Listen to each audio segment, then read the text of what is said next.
Shalom, selamat pagi Bapak Ibu. Shalom.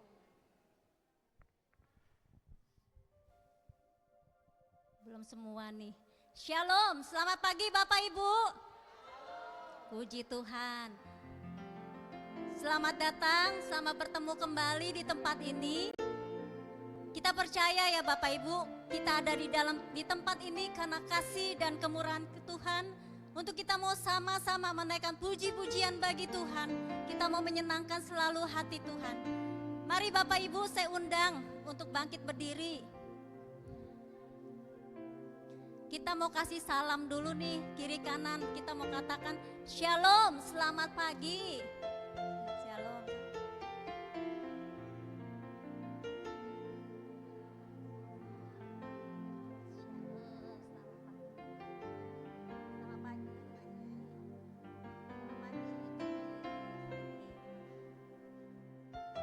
Mari kita mau sama-sama naikkan pujian buat Tuhan.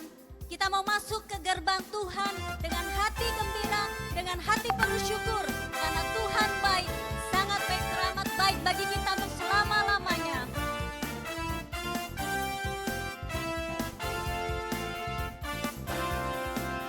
Mari masuk gerbangnya dengan hati bersyukur. Halamannya dengan pujian,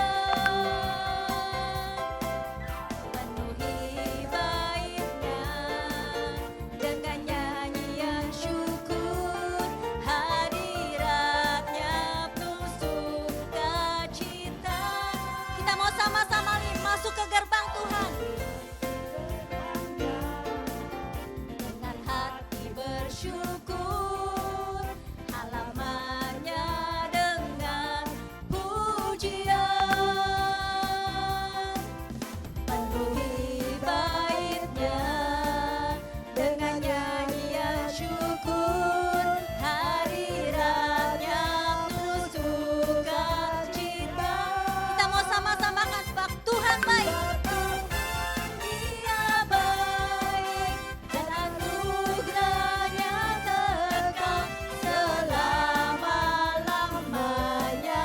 Amin. Sebab Tuhan baik, sebab Tuhan Dia baik dan anugerahnya kekal selama-lamanya. Amin. Sekarang umat ya Bapak Ibu yang nyanyi ya, kita mau masuk ke gerbang Tuhan.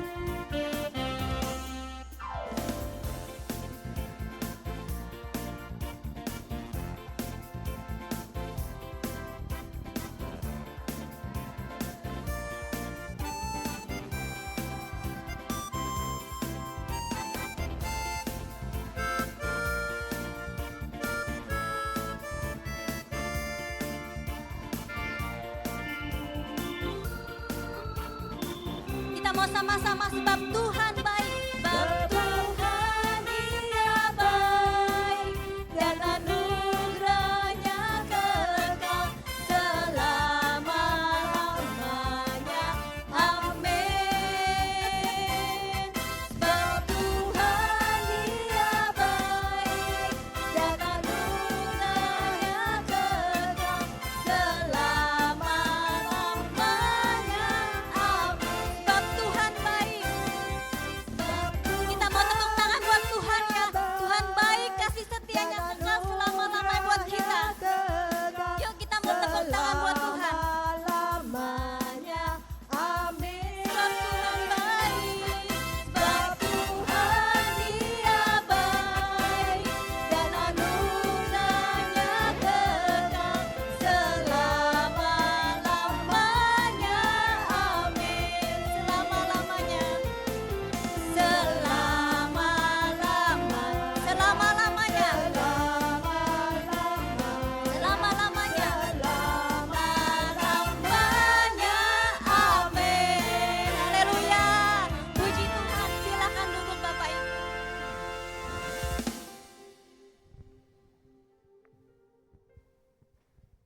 Kita mau siapkan hati kita. Kita mau buka persekutuan doa. Pada pagi hari ini kita mau serahkan semua dari awal hingga selesai ke dalam tangan kasih Tuhan. Dalam nama Bapa, Putra, dan Roh Kudus, amin. Terima kasih Tuhan, kasih setiamu kekal selama-lamanya untuk kami. Engkau Bapa yang baik, sangat baik, teramat baik untuk kami. Terima kasih Tuhan, kami boleh ada di tempat ini. Kami boleh Tuhan bersama-sama memuji dan memuliakan nama-Mu, itu karena kasih dan kemurahan-Mu.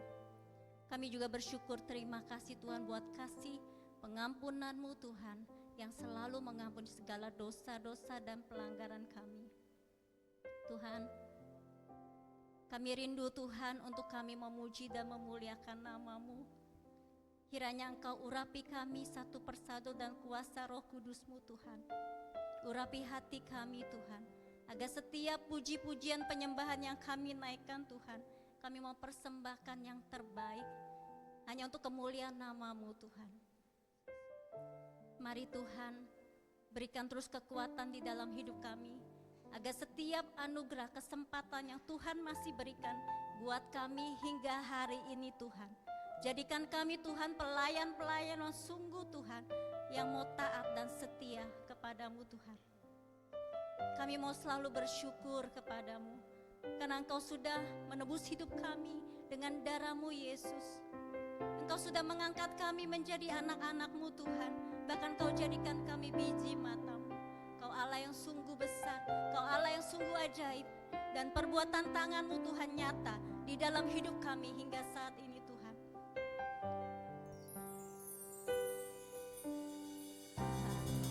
Kau sungguh besar, karya-Mu sungguh ajaib, tiada hentinya ku mengagumi, sungguh Kau ajaib. Kita mau sama-sama katakan, Tuhan Kau sungguh besar.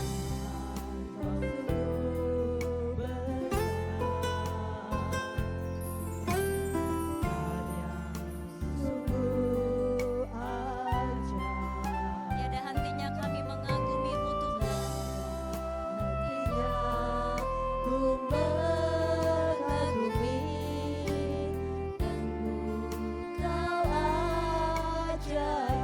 Kami mau bersyukur Tuhan, mau selalu bersyukur kepadamu Tuhan. Anugerah-Mu mempesonaku,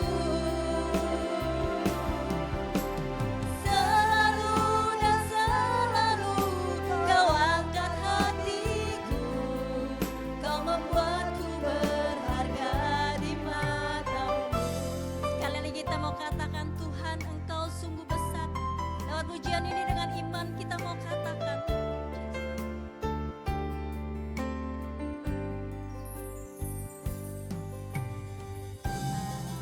Kau sungguh besar, karya-Mu sungguh ajaib, tiada hentinya ku mengagumi, sungguh Kau ajaib. Kita mau angkat tangan buat Tuhan sebagai ungkapan syukur buat setiap kebaikan yang Tuhan berikan buat kita. Anugerah-Mu mempesonaku, selalu dan selalu Kau angkat hatiku, Kau membuatku berharga di mata-Mu.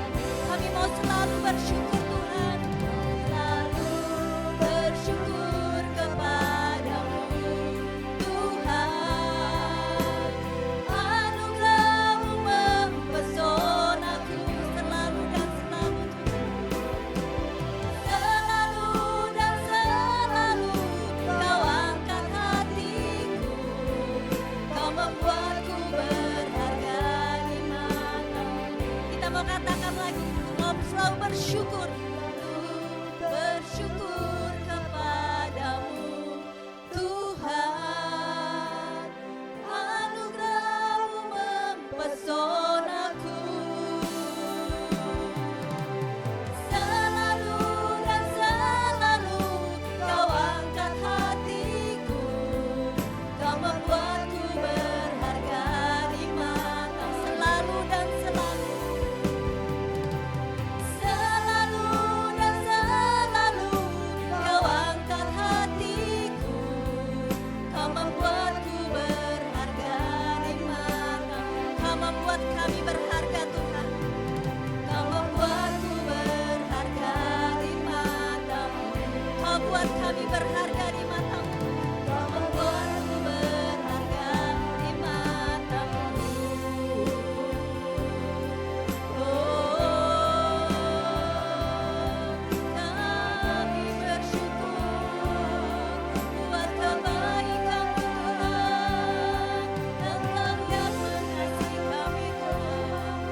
Terima kasih Tuhan.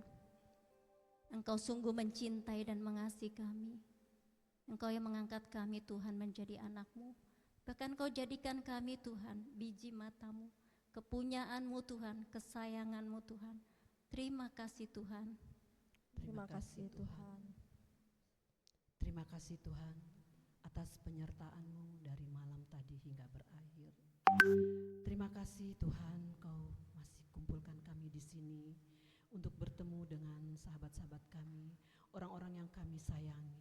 Terima kasih berkat-berkat yang tak berkesudahan Kau berikan di dalam hidup kami Tuhan. Terima kasih Tuhan. Terima kasih Tuhan.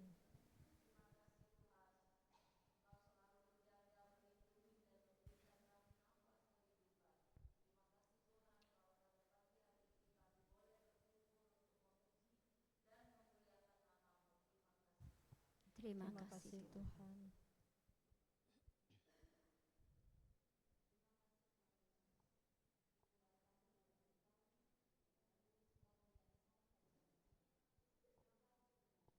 Terima Terima kasih Tuhan Yesus. Terima kasih Tuhan untuk keselamatan dan pengampunan yang Kau berikan kepada kami. Terima kasih Tuhan. Terima kasih Tuhan.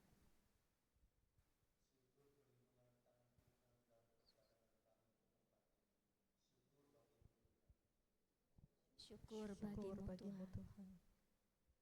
Terima kasih ya Tuhan atas segala tuntunan-Mu ya Tuhan, sehingga kami selalu boleh berada di jalan-jalan-Mu dan tidak keluar dari kehendak-Mu. Terima kasih ya Tuhan. Terima kasih ya Tuhan.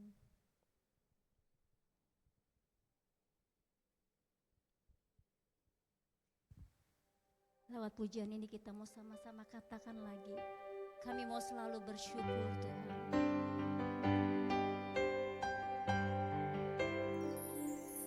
Mau selalu bersyukur kepadamu Tuhan, anugerah-Mu mempesonaku.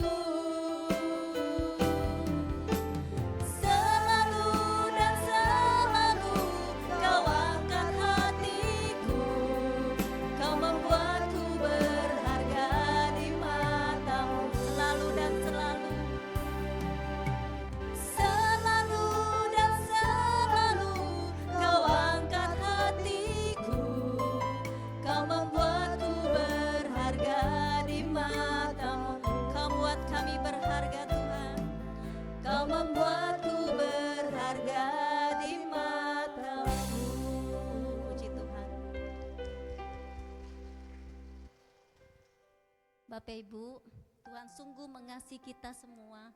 Bahkan Tuhan mengangkat kita menjadi kesayangannya, biji matanya, karena cinta Tuhan yang luar biasa.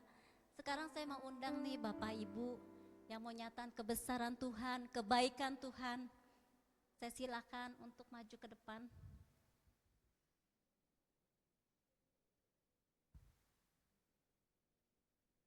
Puji Tuhan, silakan Bapak Ibu.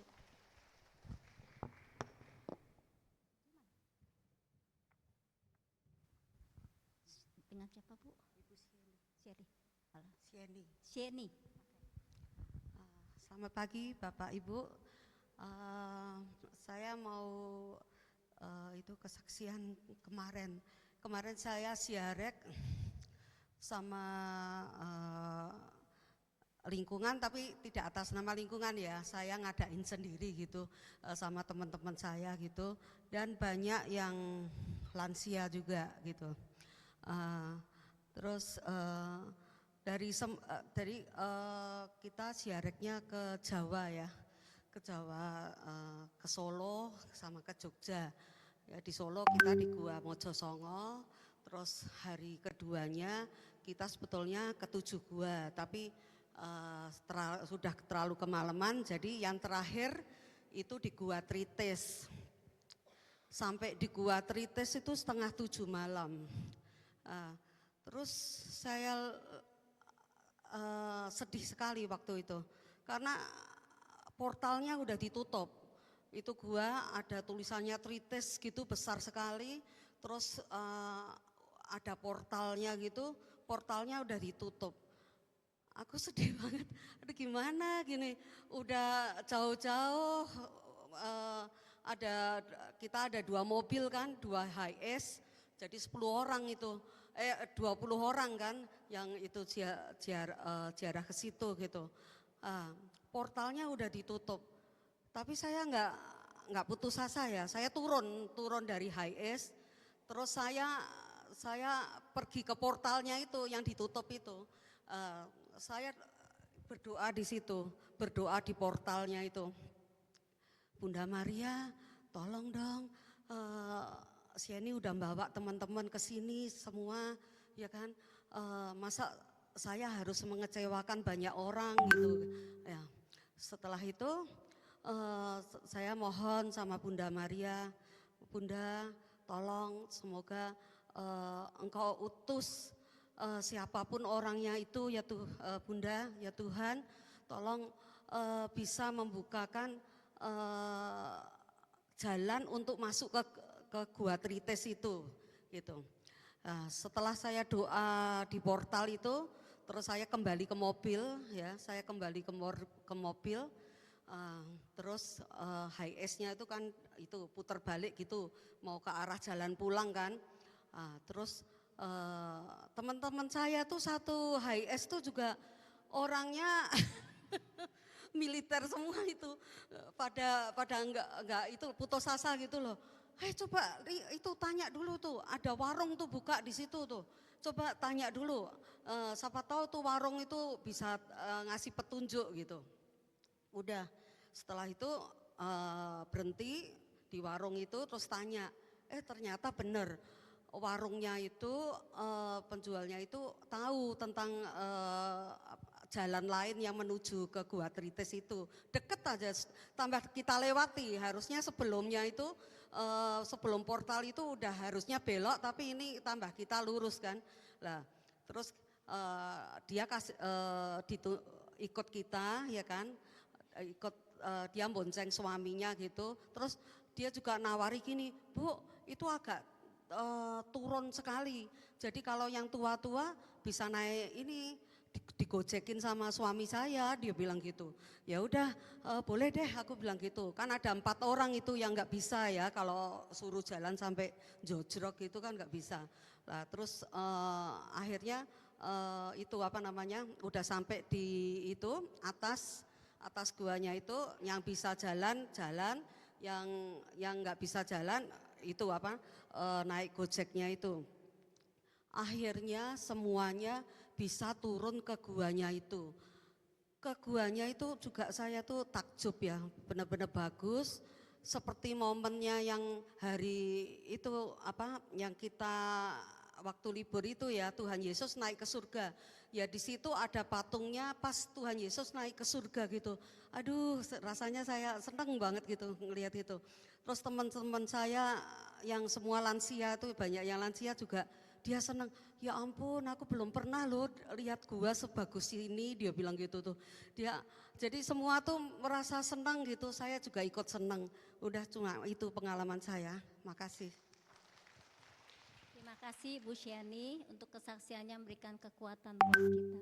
Masih ada lagi? Oh Ibu, Lia.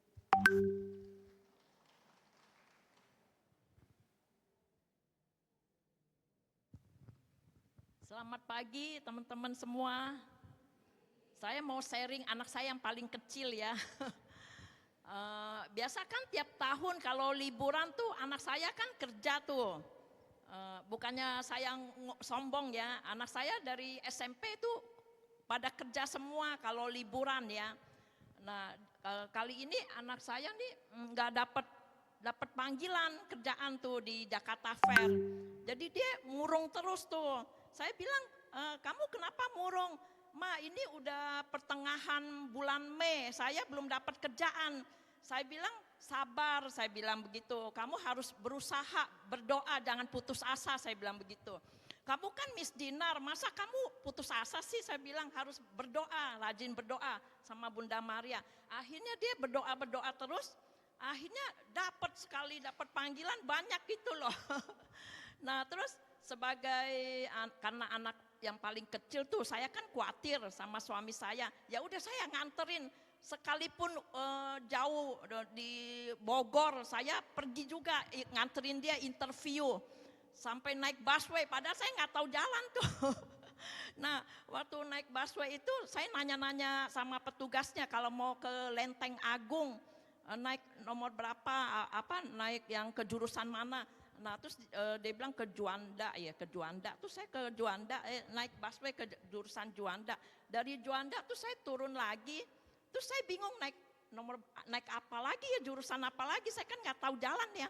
Nah, terus udahan si petugasnya bilang, "Bu, Ibu kalau naik busway perjalanan mesti makan waktu 2 jam katanya. Mendingan Ibu naik kereta cuman setengah jam." Saya bilang kalau naik kereta saya belum pernah pergi, belum pernah naik kereta, gimana caranya gitu. Itu Bu, ada jembatan penyeberangan, Ibu nyebrang aja di situ katanya. Nah, terus saya ikutin dia ngomong, saya nyebrang, terus dekat situ terus ada, iya benar ada stasiun kereta api. Terus saya naik kereta api, benar cuma setengah jam nyampe. Terus udah sampai di Lenteng Agung kan ada jalan-jalannya tuh ya. Terus saya tanya anak saya, ini udah sampai nih Lenteng Agung, kamu jalan apa? Katanya jalan apa? Terus saya lupa. Ya udah deh naik Grab aja ya, cuman 10.000 murah. Kita bertiga. Nah udah nyampe. Waduh, nggak taunya SPG-nya banyak. Nggak taunya ada 2.500, bayangin aja tuh. Saya bilang, waduh bisa lolos gak nih anak saya ya. Soalnya pada cantik-cantik semua tuh SPG-nya ya. Udah itu anak saya kan yang paling muda tuh, SMA tuh, baru tamat SMA. Saya bilang, waduh kamu bakalan gak diterima nih. Mama jangan begitu dong, waktu kemarin mama memberi saya semangat, sekarang mama malah begitu. Saya bilang, lihat tuh mereka pada cantik-cantik, tinggi lagi. Terus dia juga khawatir juga. Terus saya bilang udah tenang aja, mama berdoa juga. Terus saya berdoa doa rosario, terus saya berdoa begini-begini. Terus saya nimbrung sama anak yang orang-orang SPG itu duduk di situ. Mereka sangkanya saya juga mau lamar kerja. Nah, terus waktu itu kan ada marketingnya ya keluar ya. Yang mau daftar itu harus scan itu ya. Nah, terus anak saya udah scan. Terus udahan itu terus saya masih berdoa tuh, saya tutup mata begini-begini doa rosario. Terus orang-orang bingung ya, ini si tante ini mau lamar atau apa ya gitu ya. Terus ada yang nanya saya, katanya tante mau lamar kerja ya. Saya bilang enggak, saya bilang saya bukan lamar kerja. Loh tante kenapa duduk di sini? Emang enggak boleh ya, saya bilang gitu. Boleh katanya, cuman bingung katanya enggak ada yang seperti tante mau duduk di sini katanya gitu. Terus kalau mengganggu saya pergi. Oh enggak mengganggu. Terus akhirnya saya tetap duduk di situ. Enggak lama marketingnya keluar nih ya. Terus tiba-tiba saya dapat SMS dari anak saya yang besar. Katanya, "Mas kalian tolong tanya mau cari MC, jadi MC gak gitu ya." Terus emangnya kenapa? Saya mau ini kerja jadi MC. Terus saya ini nanya, Bu, Ibu bagian marketingnya ya? Iya katanya. Kenapa? Enggak, Ibu butuh jadi MC gak? Mau butuh MC gak? Emang Ibu mau jadi MC? Oh bukan saya, anak saya. Terus dia bilang, anak yang mana? Ibu nganter anak. Iya nganter anak. Anaknya yang mana? Yang itu, saya bilang. Dia mau jadi MC, bukan mau jadi SPG. Maksudnya anak saya yang nomor 1 mau jadi MC. Oh coba lihat fotonya. Terus saya kasih lihat fotonya. Oh boleh ya, katanya. Dia bilang, emang dia pernah jadi MC? Udah sering kali. Terus dia bilang katanya, ya udah minta nomor handphonenya, sekalian foto videonya yang dia tugas jadi MC. Terus saya kirimin tuh, kayak kirimin ke itu yang ibu yang marketing ini. Nah nggak taunya udah dia dia bilang besok saya kabarin ya Bu ya. Nah terus udah ini anak saya Bu, saya bilang yang SMA ini mau lamar kerja jadi SPG. Oh ya udah katanya, ntar ya Bu katanya, ntar dipanggil katanya. Saya mikir-mikir, waduh bisa sampai malam nih ya, itu SPG-nya banyak begitu ya. Tapi akhirnya dia kerjanya cepet ya, karena itunya yang bagian interviewnya banyak orang tuh ya. Akhirnya anak saya dipanggil udah. Tapi keputusannya seminggu baru bisa berhasil. Maksudnya bisa diumumin ya. Nah sambil nunggu itu anak saya lamar lagi di tempat lain. Sampai ke mana jauh-jauh itu saya anterin. Nah, cici-cicinya pada bilang katanya mama nggak adil. Dulu saya lamar kerja nggak dianterin, giliran si ini dianterin. Saya bilang ini kan anak paling bontot, saya bilang kasihan. Ntar kalau dia ini kenapa-napa gimana, saya bilang. Akhirnya anak saya lamar kerja 8 itu diterima hanya 6 yang diterima, yang 2 nggak lolos. Nah ini gajinya ada yang 300, ada yang 250, ada yang 275. Ya saya pilih yang gede lah ya, yang 300. Ya udah akhirnya taken kontrak deh. Saya bilang puji Tuhan ya, itu semua berkat Bunda Maria. Makanya jangan putus-putus asa ya, kalau maksudnya jangan putus. Kalau kita mau berdoa ya harus rajin berdoa. Ini saya boleh ada waktu lagi gak mau sharing lagi nih? Masih ada ya waktunya ya. Ini mau sharing yang kedua nih ya. Anak saya nih ya, waktu dulu di sekolah tuh ya, sekolah di Don Bosco. Dia selalu dibilang sama orang-orang katanya gini, kan anak saya kan nggak ada handphone tuh. SMP udah nggak ada handphone, nggak beli handphone. Terus temennya pada kaya-kaya. Jadi anak saya itu deh dibilang gini, zaman sekarang nggak ada handphone katanya gitu. Anak saya pulang-pulang nangis, katanya mama teman satu kelas pada ada handphone katanya. Cuman saya doang nggak ada handphone. Saya bilang udah nggak usah ikutin mereka orang kaya, saya bilang begitu. Kamu kan sekolah tujuannya buat mencari ilmu, bukannya mau ini kan, saya bilang. Iya Ma kata gitu. Akhirnya dia berusaha kumpulin uang ya. Dia kerja, kalau Sabtu Minggu dia kerja di mall atau dimanapun dia kerja ya. Dia kumpulin tuh uangnya, akhirnya berhasil dia beli handphone. Jadi bukannya saya ngomong sombong ya, anak saya dari nomor 1, 2, 3 sampai 4 beli handphone pakai uang dia sendiri. Dia nggak pernah minta uang sama saya. Itu berkat dia usaha kerja sendiri. Nah terus anak saya dibilang kok kamu bisa sekolah di Don Bosco sih katanya. Saya bingung katanya gitu. Pada ini deh menghina anak saya.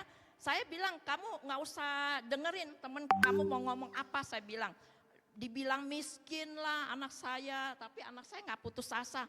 Dia tetap maksudnya semangat aja sekolah dia sampai dia lulus tamat dia. Nah bukan anak saya yang di ngomongin orang ya, saya pun juga kena. Saya juga biasa teman-teman juga suka ngomongin saya katanya, kamu rumahnya kumuh katanya, miskin banget kamu katanya gitu.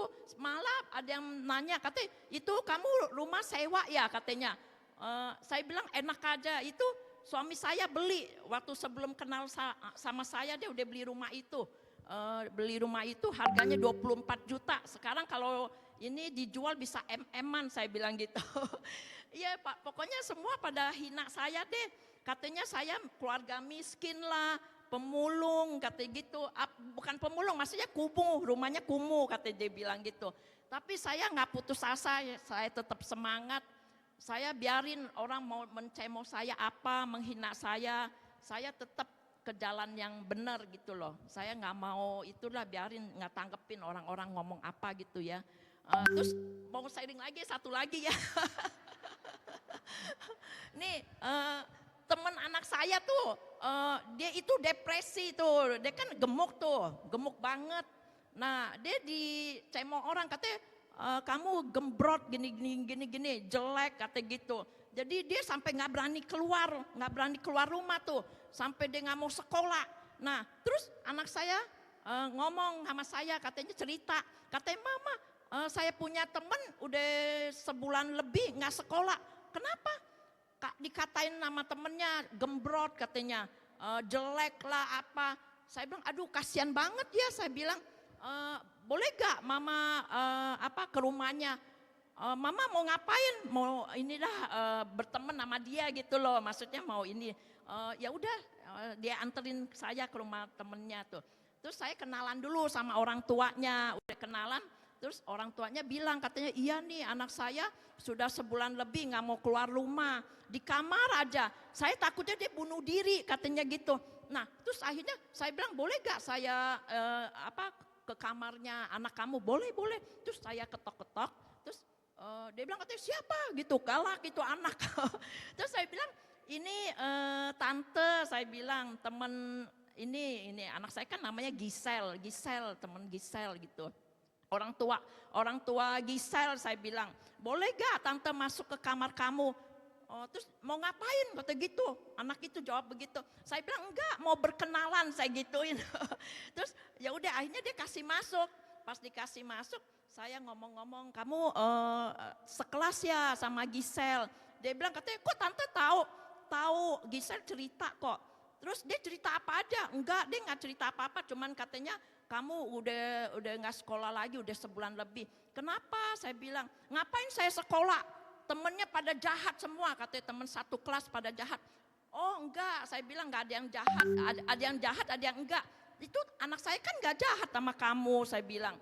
Iya katanya hanya beberapa orang yang mau berteman sama saya, yang lainnya enggak mau.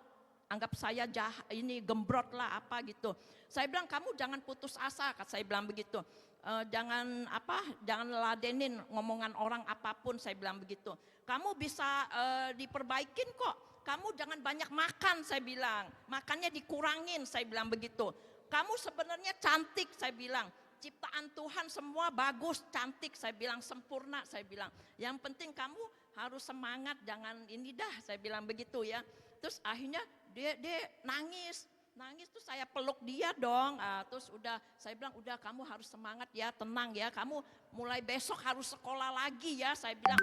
Kamu kan mau mencari ilmu biar supaya jadi pintar, jadi orang bisa bangga, mama papa kamu bisa bangga punya anak seperti kamu. Saya bilang, kamu jangan ladenin orang ngomong apa, saya bilang gitu. Kamu tetap harus nuntut ilmu setinggi apapun, saya bilang begitu. Akhirnya saya ceramain dia, akhirnya dia nangis.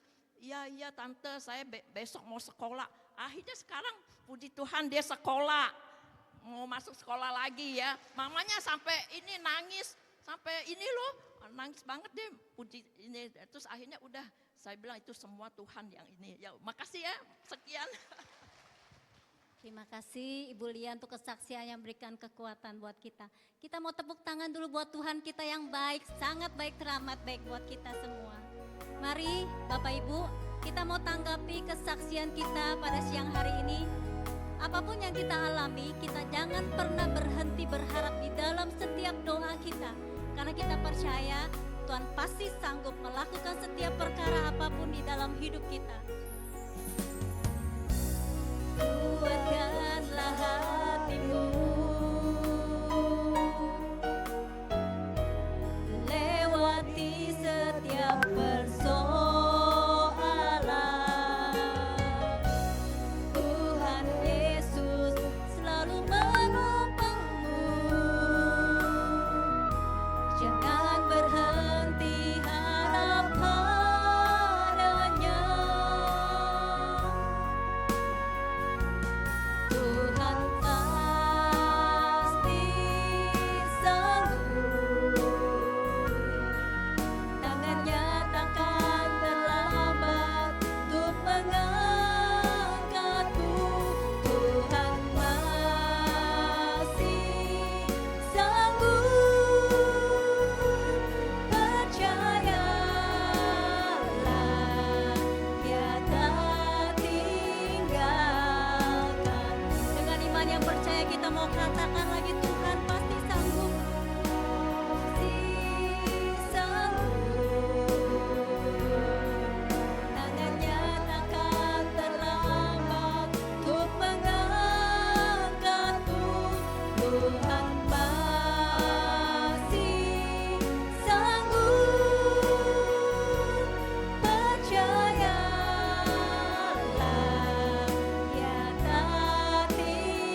Mari saya sekarang undang Bapak Ibu untuk bangkit berdiri.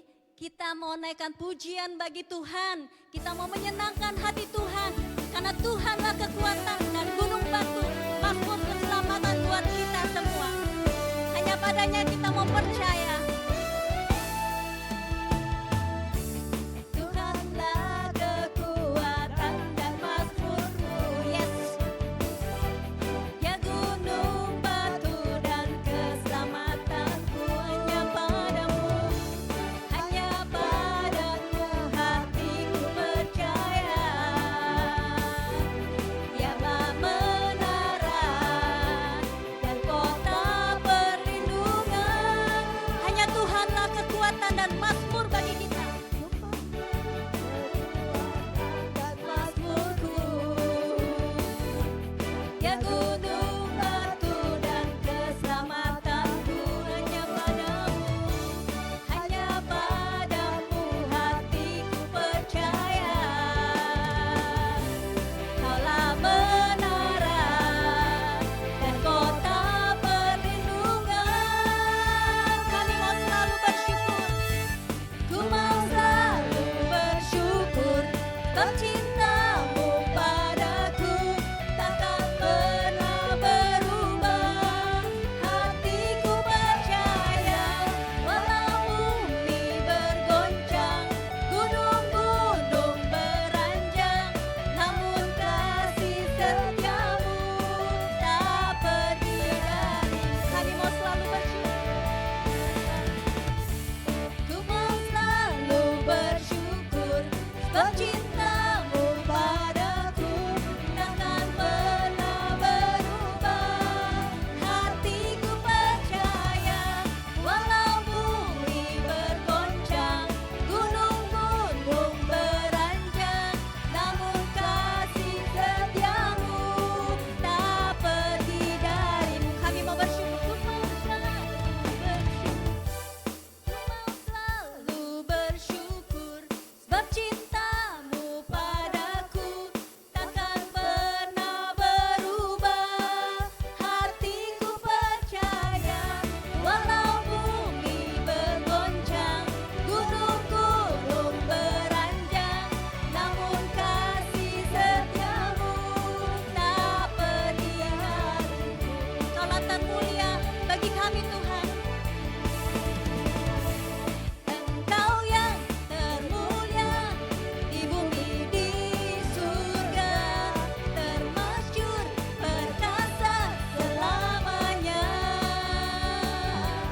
Engkau yang berkuasa di dalam segala hal, ada kuasa dalam nama Yesusku.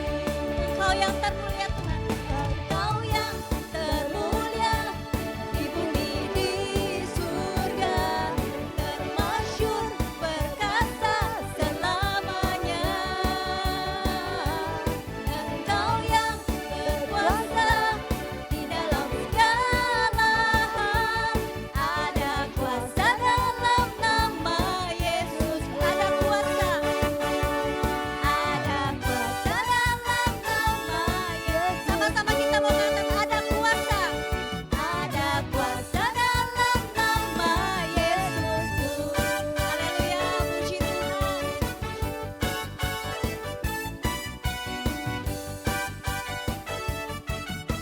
Kita mau tepuk tangan yang meriah dong buat Tuhan kita Yesus Kristus. Lagi dong, kurang meriah. Silakan duduk Bapak Ibu. Kita mau siapkan hati kita mau masuk lebih dalam lagi untuk menyembah Tuhan. Kita buka hati, kita buka pikiran kita. Kita arahkan pikiran dan hati kita hanya kepada Tuhan. Dan kita katakan, mari masuk Allah Roh Kudus ke dalam hati kami, ke dalam pikiran kami Tuhan. Bahwa kami masuk ke hadirat-Mu Tuhan. Ini kami Tuhan, anak-Mu datang menyembah-Mu.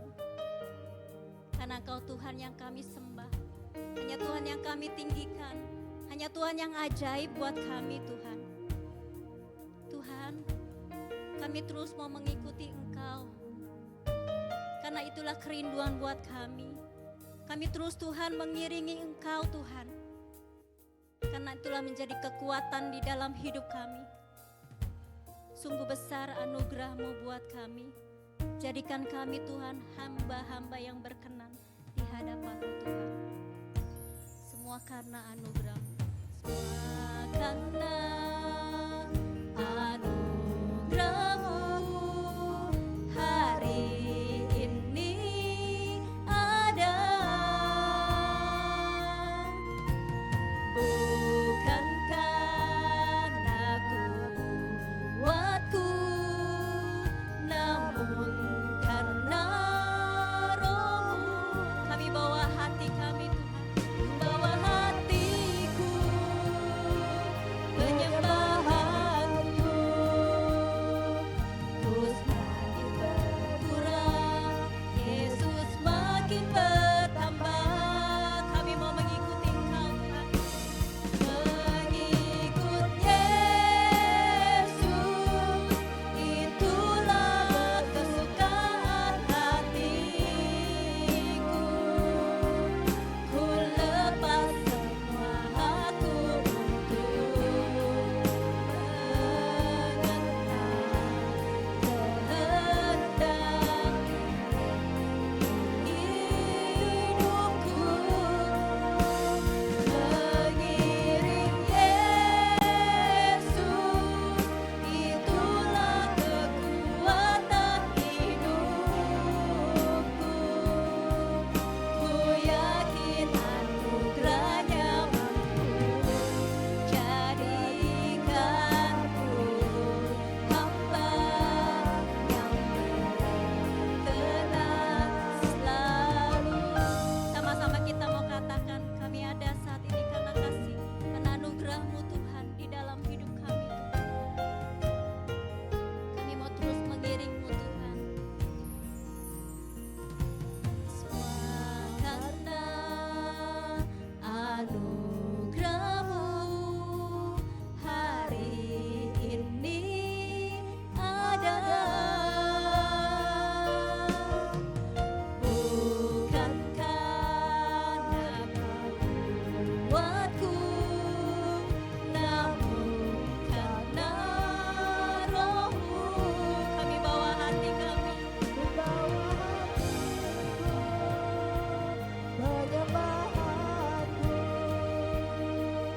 terus makin berkurang, Yesus makin bertambah. kami mau mengikuti Engkau Tuhan. Itulah kesukaan kami. Mengikut Yesus, itulah kesukaan hatiku.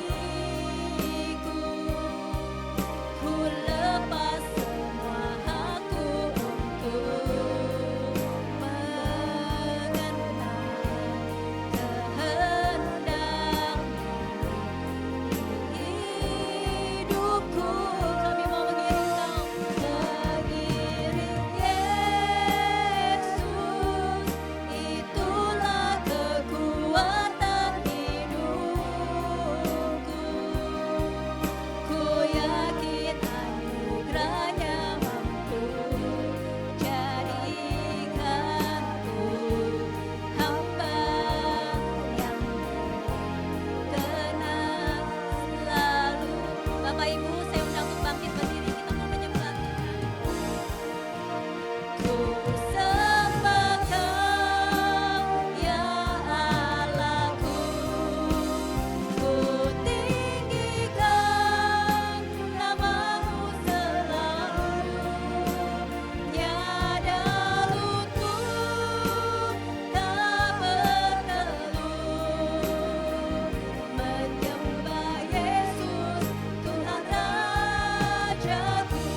Terima kasih Tuhan. Kalau kamu adalah anakku, kamu akan mengikuti segala perintahku. Kalau kamu adalah anakku, kamu akan terus berharap kepadaku. Ingatlah, tidak ada persoalan yang terlalu berat untukku, tidak ada persoalan yang tidak dapat kuuraikan. Tetapi kamu harus belajar untuk berharap. Kamu harus belajar untuk menguatkan percayamu kepadaku. Belajarlah untuk percaya, belajarlah untuk berharap. Terima kasih Tuhan.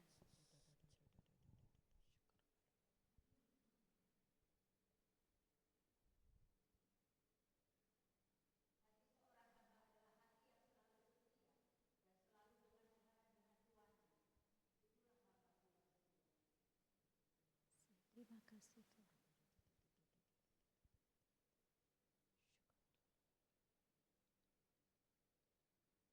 Janganlah engkau bergantung pada dirimu sendiri.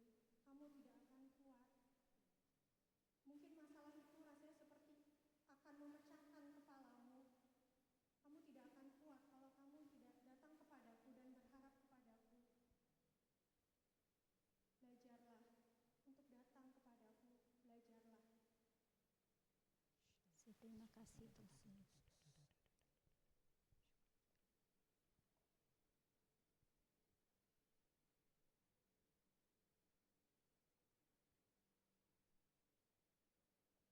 Terima kasih Tuhan.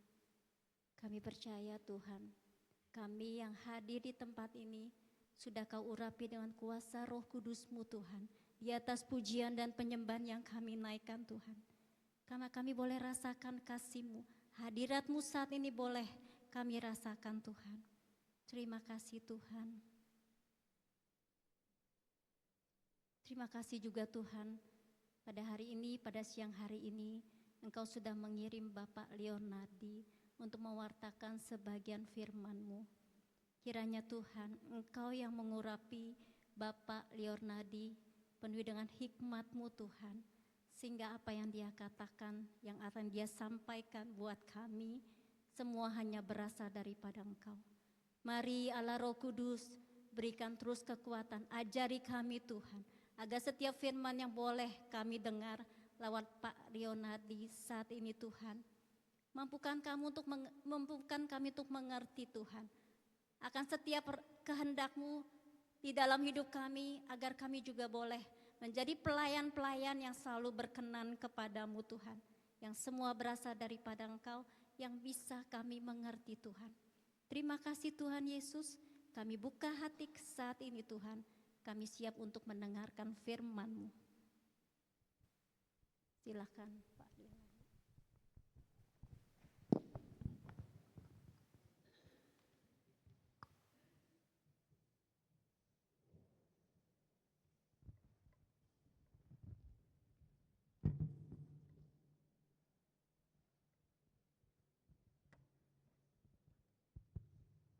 Selamat pagi menjelang siang, saudara sekalian.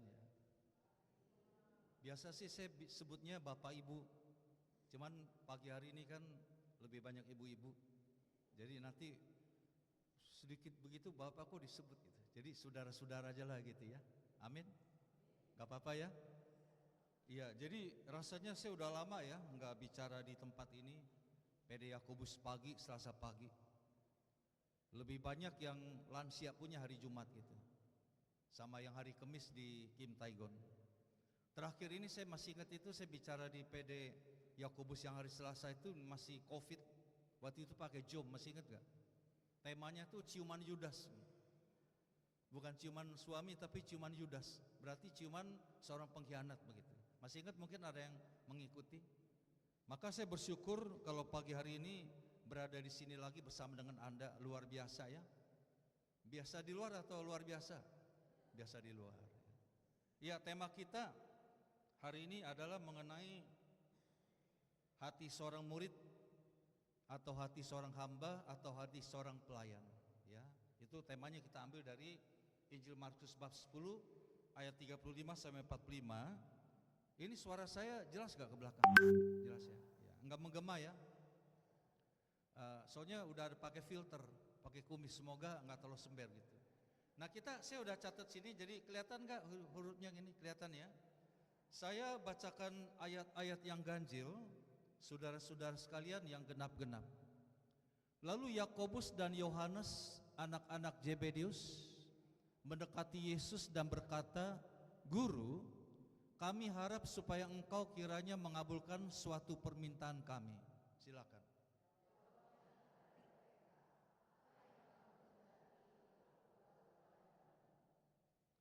Lalu kata mereka, "Perkenankanlah kami duduk dalam kemuliaan-Mu kelak, yang seorang lagi duduk di sebelah kananmu dan yang seorang lagi di sebelah kirimu."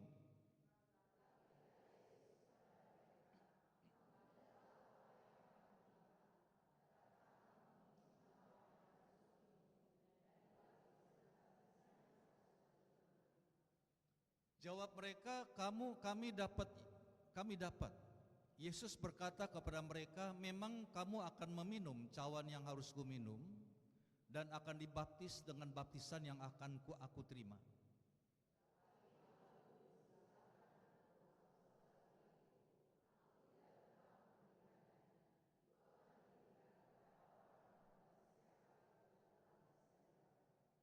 Mendengar itu, ke-10 murid yang lain menjadi marah kepada Yakobus dan Yohanes.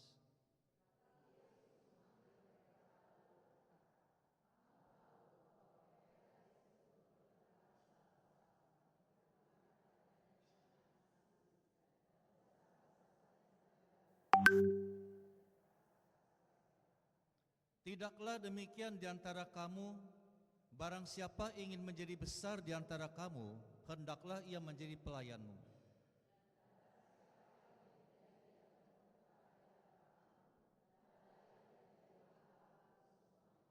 Kita sama-sama baca ayat ini. Karena anak manusia juga datang bukan untuk dilayani, melainkan untuk melayani dan untuk memberikan nyawanya menjadi tebusan bagi banyak orang. Ya, jadi perikop ini menceritakan tentang Yakobus dan Yohanes, ini murid utama Yesus bersama Petrus bertiga itu. Jadi obrolan kita lihat itu permintaannya mereka mau duduk di samping kiri kanan Yesus. Saya baca banyak tafsiran yang beda-beda, tapi tujuannya sih sama, memuliakan Tuhan. Ada tafsiran mengatakan ini keterlaluan Yakobus dan Yohanes mau minta kemuliaannya Yesus, so mau rebut kedudukan, mau jabatan. Makanya murid yang lain semuanya marah. Tapi ada tafsiran mengatakan betul, Yohanes dan Yakobus ini bukan mau mencari kemuliaan, tapi mau melayani Tuhan. Oke, kita nggak usah urusin pro dan kontra tafsiran ini, tapi kita ambil sisi positifnya. Karena kita yakin dan percaya sebagai murid terkemuka Yesus ini, Yohanes dan Yakobus maupun Petrus sebetulnya itu positive thinking. Dia mau melayani Tuhan secara full dan total. Hanya nggak mengerti bahwa pertanyaannya soal duduk sebelah kiri kanan Yesus ini mengundang pro dan kontra, karena dia nggak mengerti. Ya, apalagi Yesus katakan, "Kamu dapat gak meminum cawan penderitaanku?" Cawan itu penderitaan Yesus. Bahkan dibaptis dengan baptisan yang akan kau terima, yaitu apa? Mati, berkorban bagi banyak orang. Mereka rupanya nggak tahu. Kemungkinan sih menurut saya Yohanes dan Yakobus ini memang sungguh murni mau melayani Tuhan. Ya, hatinya berniat begitu. Cuman nggak tahu omongannya seperti itu. Apakah bisa gak? Karena mungkin semangat. Kadang-kadang kan kita juga begitu ya. Semangat ikut Tuhan gak semangat. Cinta gak? Cinta. Setia gak? Setia. Ternyata setianya setiap tikungan ada. Ya kan seperti Petrus kan, cinta gak? Cinta. Ternyata waktu ayam berkokok menyangkal Tuhan. Betul gak? Itu yang menyangkal, yang berkokok itu ayam atau Petrus? Bukan Petrus ya? Kemarin saya pimpin ziarah juga April kemarin pasca di Israel. Memang suasana perang tapi sebetulnya aman sih. Cuman viral aja di sini mengatakan itu serem, padahal enggak. Berita-berita viral itu lebih menyeramkan daripada perang itu sendiri. Tetapi kena juga banyak peserta nggak berani, jadi sepi. Nah karena sepi, kami pas pasca hari Kamis Putih itu berada di jalur rute gereja ayam berkokok tuh, di mana Petrus menyangkal Yesus di situ. Gereja bawah tanah itu bekas penderitaan Yesus begitu penjaranya. Lalu karena sepi, kita waktunya banyak, bikin tablo dengan peserta. Ada yang perankan Yesus, ada yang perankan juga Herodes, ada yang perankan Petrus sendiri. Nah mungkin karena ngantuk kan kita ziarah kan ngantuk, kurang tidur, makan juga kurang enak begitu ya.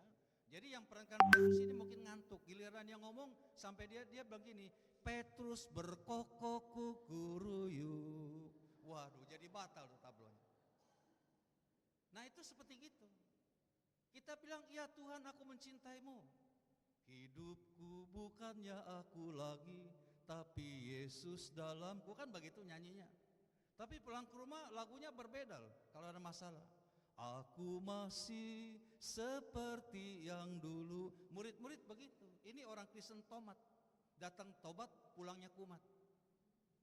Di persekutuan atau di gereja jadi singer, pulang ke rumah sangar. Seperti gitu. Itu kan semangat saudara, tetapi oke. Setelah Yesus bangkit itu kita lihat apa yang terjadi. Ternyata betul. Yohanes dan Yakobus ini betul-betul meminum cawan yang diminum Yesus. Bahkan dibaptis lewat baptisan yang sama yang Yesus terima, mati menjadi martir. Tahu gak, setelah mereka mengalami Pentakosta, para mencar semua tuh, mereka tinggalkan Israel menuju ke Eropa semuanya. Petrus juga di Roma. Akhirnya apa yang terjadi? Disalibkan dia, terbalik. Kami ke sana kemarin baru beberapa hari yang lalu pulang dari Roma sana tuh, kita lihat itu ada satu prasasti di mana Petrus itu jadi ada tiang begitu ya, itu Petrus disalib begitu. Yohanes sendiri itu digoreng di kuali yang matang, pakai bukan minyak zaitun, bukan minyak goreng yang biasa kita pakai di rumah, tapi pakai oli panas, tapi nggak mati. Dibawa Tuhan kembali ke Yunani, ke Pulau Patmos sampai mati sampai tua. Sekarang kuburannya ada di Turki, di perkampungan Efesus. Nah Yakobus ini dipedang sama Herodes Antipas. Setelah pulang dari Roma kembali Yerusalem dibunuh, dan akhirnya di kuburannya sekarang ada di Spanyol, Santiago de Compostela. Kami kemarin ke sana.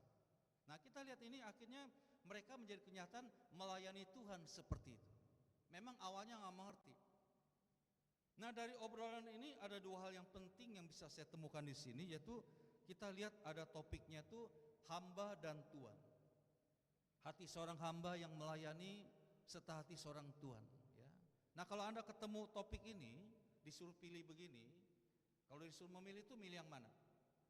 Kira-kira Anda pilih hati seorang hamba atau Tuhan? Ini pertanyaan yang bukan rohani. Pertanyaan biasa. Mau jadi hamba atau jadi Tuhan? Kebanyakan bilang mau memilih jadi Tuhan. Kenapa enak jadi Tuhan? Betul nggak? Menjadi seorang Tuhan itu tentu lebih enak ya. Karena pertama, hanya dilayani dan tak pernah mau melayani. Betul ya? Ini saya tak sebut Tuhan yang dunia, tetapi orang Katolik juga bisa begitu.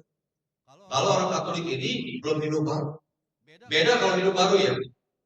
Nah orang Katolik yang meskipun Katolik tapi belum lahir baru, seperti ini. Nggak mau melayani tapi hanya menyelamatkan.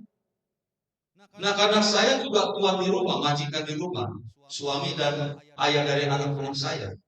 Karena saya sudah lahir baru, saya katakan ini, saya melayani. Ada pembantu di rumah tapi saya tetap ngepel juga, bantu dia. Bahkan cuci baju juga, kalau kebanyakan saya pulang dari ziarah begini kan tumpuk 2 minggu punya pakaian, saya bantu cuci. Cuci pakai tangan, bukan pakai mesin. Ya, dan juga di rumah ini saya jadi sopirnya keluarga, belahan dompet bagi istri, ya kan? Istri di mata suami kan belahan jiwa, sedangkan suami di mata istri itu hanya belahan dompet. Sekarang belahan ATM, ya, tempat curhat buat anak-anak. Dan di rumah itu saya jadi tiap pagi juga elus odol. Di keluarga kan kalau pencet odol kan di tengah atau di atas gitu, bolong. Kalau saya lurusin dari bawah, seperti itu. Tuhan tetap melayani, tapi kalau itu orang Katolik yang sudah lahir baru. Tapi yang belum lahir baru, sama dengan orang dunia itu, nggak mau melayani, hanya dilayani. Maka enaknya jadi Tuhan. Ya, itu pertama. Sekarang yang kedua kita lihat, selalu dituruti keinginannya, tak pernah mau menuruti keinginan bawahnya. Iya dong, kan gue gaji itu. Lu yang mesti turutin keinginan saya dong. Nggak ada kan bos yang mau turutin ke bawah-bawah. Nggak mau mendengar. Kalau itu orang Katolik yang jadi bos, yang belum lahir baru. Saya memang nggak pernah kerja sama orang secara formal. Saya selalu di bidang jasa. Dari muda waktu cari waktu saya udah kerja lukis sendiri. Sampai sekarang saya melayani seperti ini, ya. Tetapi juga saya punya pekerjaan yaitu sebagai tour leader yang bawa orang-orang ziarah sejak tahun 97 sampai hari ini. Nah, sebetulnya saya jadi tour leader ini kan freelance sebetulnya. Ya, dia dong nggak tetap. Tapi saya prinsip saya tuh kalau meskipun freelance, tapi kalau saya tangani program sebuah travel, saya kerja seperti bawahan. Setiap taat kepada atas. Kebetulan saya bukan TL profesional, juga bukan amatiran, tetapi perangkat organizer. Karena zaman sekarang ini tur yang rohani, saingan kan banyak betul. Beda dengan tur-tur yang dunia, yang politur begitu, tapi nggak boleh lihat. Jadi saingannya banyak, maka para majikan travel yang rohani begini nggak butuh tour leader. Dia butuh yang bisa cari pesan penting. Maka jadilah seperti itu. Jadi saya merangkap TL juga organizer. Cari peserta udah dari 97 sampai sekarang. Ribuan orang saya ajak ke tanah suci, Eropa maupun Israel. Nah, ini bukan bos yang baru. Bos saya yang baru tuh Pak Yogi Taro, guru saya sendiri. Saya tentrem sama beliau. Udah satu roh melayani. Tapi ini yang dulu-dulu orang Katolik bos-bos yang dulu. Tapi kelakuannya itu belum lahir baru. Selalu ingin dituruti keinginannya, tapi nggak mau menuruti keinginan saya. Padahal saya berat akan program itu, grup itu. Kalau nggak ada saya kan ya nggak jalan. Udah dapat angkau dari saya tadi. Harusnya kan turuti keinginan saya. Suatu kali tahun 2014, saya dapat, kalau pelayan kan saya tawarkan gitu, dapat 30 orang Bandung mau ke Eropa 2014. Apa yang terjadi? Senang kan mestinya bos. Tapi kita kan mesti ke sana ke Bandung. Kasih penyuluhan, bagian DP dan sebagainya. Dia nggak mau keluar mobil, bos saya. Dia bilang ini, ya, Kang tahu bisa bawa mobil sendiri, jadi mobil saya sendiri. Nah, begitu. Kelakuan. Tapi saya kerja setengah mati. Saya mobil ke Bandung, Jakarta, bensin sendiri. Lalu juga resiko saya. Dia cuma ngikut. Harusnya kan dia keluar mobil dong. Itu yang pertama. Nah, akhirnya tetap dia nggak ada timbal balik. Dia tahun 2015 nih, tahun terakhir sama dia. Saya dapat lagi 3 orang Pontianak Kalimantan mau ke Israel.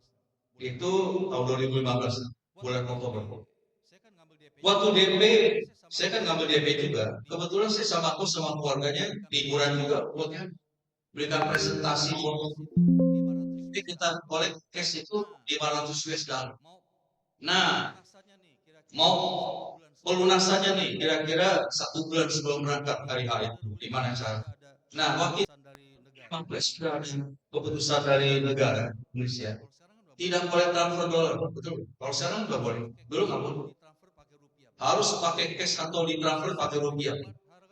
Nah, lalu sisa 2.500, harganya kan 2.500 US dollar. Udah DP 500, sisanya 2.000 bayar rupiah. Harus pakai rupiah transfer. Nah, bos saya ini kursnya tuh besar sekali. Kurs tengahnya tuh gila-gila. Sampai mereka mana? Sampai 600 poin. Gila banget dia bilang. Bos saya bilang itu kan jaga-jaga, nanti kalau tiba-tiba naik kan gimana? Nggak bisa. Orang Pontianak bilang, you datang kemari baik-baik dia nanti. Kok sekarang kayak begini? Kita nggak mau terang dia begini. You datang ambil cash. Saya putuskan saya berangkat sendiri ke Pontianak untuk ambil cash. Gitu. Tapi dilarang bos. Dia bilang hati-hati loh. Kalau you terima 2.000 US dollar kali 30 itu 60.000 US dollar setiap. Kalau jelek saya nggak mau terima gitu. Dia kan harus baru kan.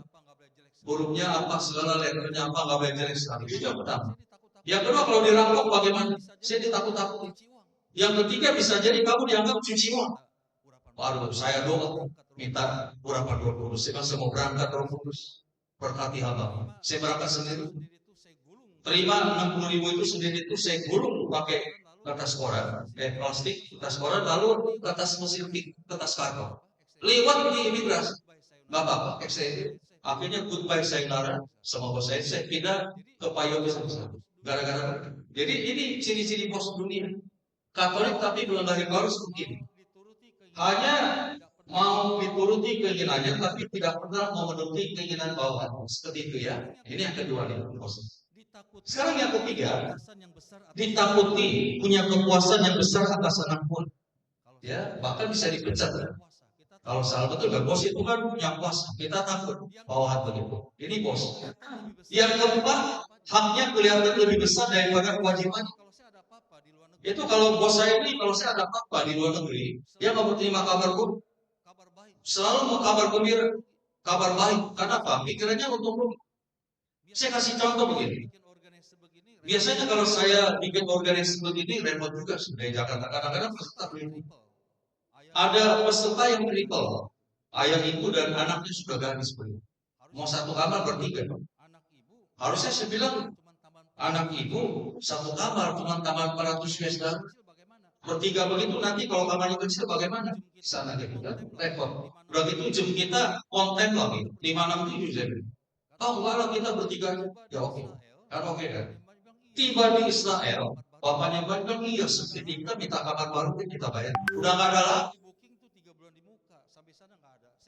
Hotel itu di booking 3 bulan dibuka sampai sana kan. Saya terus memang sih pengamal dia. Wah dia nggak mau tahu. Akhirnya kamar saya buat anaknya saya tidur di gudang. Kayak begini ini kan bosnya kita bawahan. Nah sedangkan kalau ada suruh pilih menjadi seorang hamba tentu saja tidak enak. Melayani, menuruti keinginan orang lain, ya kan ya, gitu ya. Siap disemprot. Jika kinerja tidak memuaskan, bahkan bisa dipecat. Itu bisa dipecat. Yang ketiga, lebih besar kewajibannya daripada haknya. Ini hamba dunia. Tapi puji Tuhan, kita hamba-hambanya Tuhan, gak apa-apa untuk melayani Tuhan. Kira-kira seperti ini perbandingannya. Jadi mau pilih yang mana? Tuhan atau hamba? Tentu Tuhan, ya. Tapi kita lihat. Demikian manusia ingin dilayani secara umumnya seperti itu ya. Nah sekarang kita lihat Yesus adalah Raja tetapi hamba yang melayani. Luar biasa kan? Kita lihat ayatnya di sini ya. Markus 10:45 itu saya akan bacakan lagi ayat yang Quran. Karena anak manusia juga datang bukan untuk dilayani, melainkan untuk melayani dan untuk memberikan nyawanya menjadi tebusan bagi banyak. Siapakah Yesus itu? Dia adalah Raja. Raja segala raja dan Tuhan yang segala. Harusnya dia menjadi Tuhan, betul kan? Tapi akhirnya dia untuk melayani menjadi Tuhan. Bahkan dikatakan di ayat ini berikutnya, kita baca Filipi 2:6-7. Yang walaupun dalam rupa Allah tidak menganggap kesetaraan dengan Allah itu sebagai milik yang harus dipertahankan, melainkan dirinya sendiri dan mengandung seorang hamba dan menjadi sama dengan manusia. Siapakah Yesus ini? Dia adalah Allah itu. Dia sama seperti Allah, setara dengan Allah. Tapi tidak mempertahankan kesetaranya itu sebagai milik yang harus dipertahankan.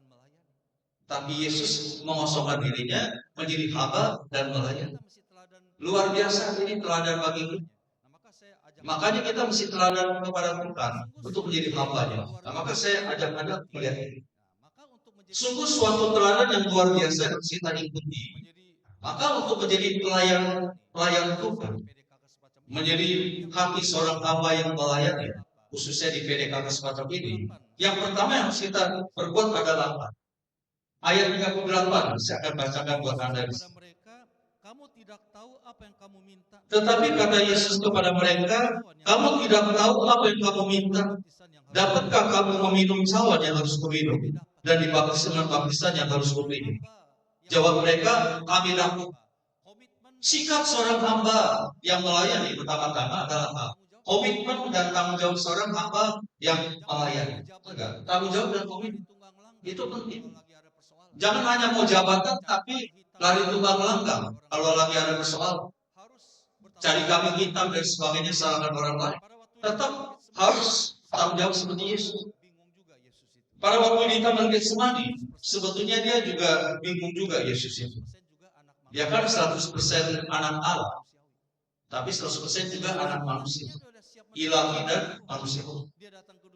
Dari sisi ilahinya dia sudah siap menderita. Dia tahu dia datang ke dunia ini harus menderita, mati untuk menebus dosa umat manusia. Tapi dari sisi manusiawinya dia belum rela. Aku kan masih muda, baru 30 tahun. Saya menikahnya usia 30 tahun. Ya. Jadi kan usia itu kan, ya saya sendiri kan 30 tahun menikah, jadi masih muda. Kalau bisa, biarlah cawan ini berlalu dari parahku. Dia berkata begitu. Itu kalau bisa, jangan menderita. Dia udah gak mau. Tapi tiba-tiba seorang malaikat Tuhan datang meneguhkan dia. Lalu dia berkata, terjadilah padaku sesuai kehendak Bapa. Dia terima cawan. Yesus bertanggung jawab. Mari kita pergi. Kita serahkan diri. Dia berkata pada anak murid. Akhirnya Yesus itu tanggung jawab. Jangan kita mau berikan terhormat tapi nggak mau tanggung jawab. Ini terjadi tahun 98 waktu tahun Surabaya. Ceritanya saya baru pulang dari Surabaya ke Jakarta. Saya asli Jakarta, tapi setelah saya pindah ke Surabaya 5 tahun melayani, balik ke Jakarta harus 98 itu tahun kerusuhan Belanda. Saya aktif di persekutuan Trinitas. Paroki saya yang lama, sekarang sih sudah SMP. Cukup banyak, 140 peserta. Lagi ngadain SADR nih. Kita ada bawakan sesi juga. Terjadi kerusuhan Belanda waktu itu. Ketuanya seorang ibu tapi udah sakit jantung sehingga sudah kurang aktif. Yang menggantikan itu wakil koordinator, seorang bapak keren, gagah, tinggi besar, manajer perusahaan besar di Jakarta. Tapi begitu perusahaan Belanda lari tunggang langgang, muntaber ke Bali. Tahu gak muntaber? Mundur tanpa berita. Sekaligus hipertensi, hilang pergi tanpa permisi, kabur. Tinggalkan kita semua. SADR berantakan. PDK jalan, tapi apa? Saya yang ikut tanggung jawab bersama teman-teman sampai sekarang. Nah, jadi udah nyata. Seorang pemimpin rohani itu mesti tanggung jawab dan komitmen. Apapun, jangan. Ya seperti itu ya. Jadi mesti sigap untuk menanggung itu beban semuanya yang harus kita pikul dan sebagainya. Itu yang pertama. Sekarang yang kedua, kita. Tetapi hal duduk di sebelah Ayat 40. kiriku, Bacakan buat Anda semua. Tetapi hal duduk di sebelah kananku atau di sebelah kiri, aku tidak berhak memainkannya. Itu akan diberikan kepada orang-orang yang bagi siapa itu telah disediakan baginya. Artinya menjadi pemimpin yang melayani itu adalah anugerah. Semua karena anugerah. Bukan kita yang menyediakan diri untuk melayani. Soalnya bukan dari kita, tapi dari Tuhan yang memilih.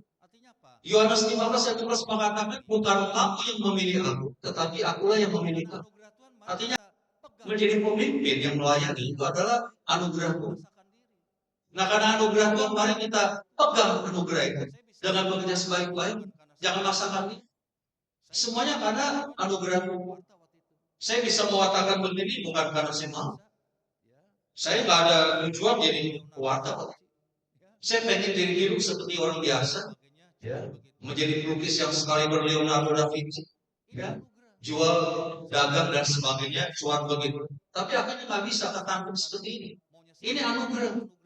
Seperti Anda juga melayani sebagai ujian di sini bukan maunya sendiri kan, tapi anugerah. Nah, karena anugerah Tuhan ini soal rahasia. Selalu karena anugerah Tuhan. Mari kita syukuri. Kalau anugerah Tuhan ini kita syukuri dengan melakukan perbuatan baik, hasilnya akan sangat baik. Enggak capek dalam pelayanan. Nah, karena ini anugerah Tuhan, termasuk saya sebagai tulider. Tadi saya katakan, zaman sekarang travel rohani itu enggak butuh tulider, karena sudah banyak tulider profesional. Dia butuh TL yang merangkap organizer seperti saya. Jadi saya dari tahun 97 sampai sekarang itu gara-gara saya bawa peserta jadi TL. Soalnya kalau saya nggak cari peserta, nggak boleh jadi TL. Nggak kasih orang lain.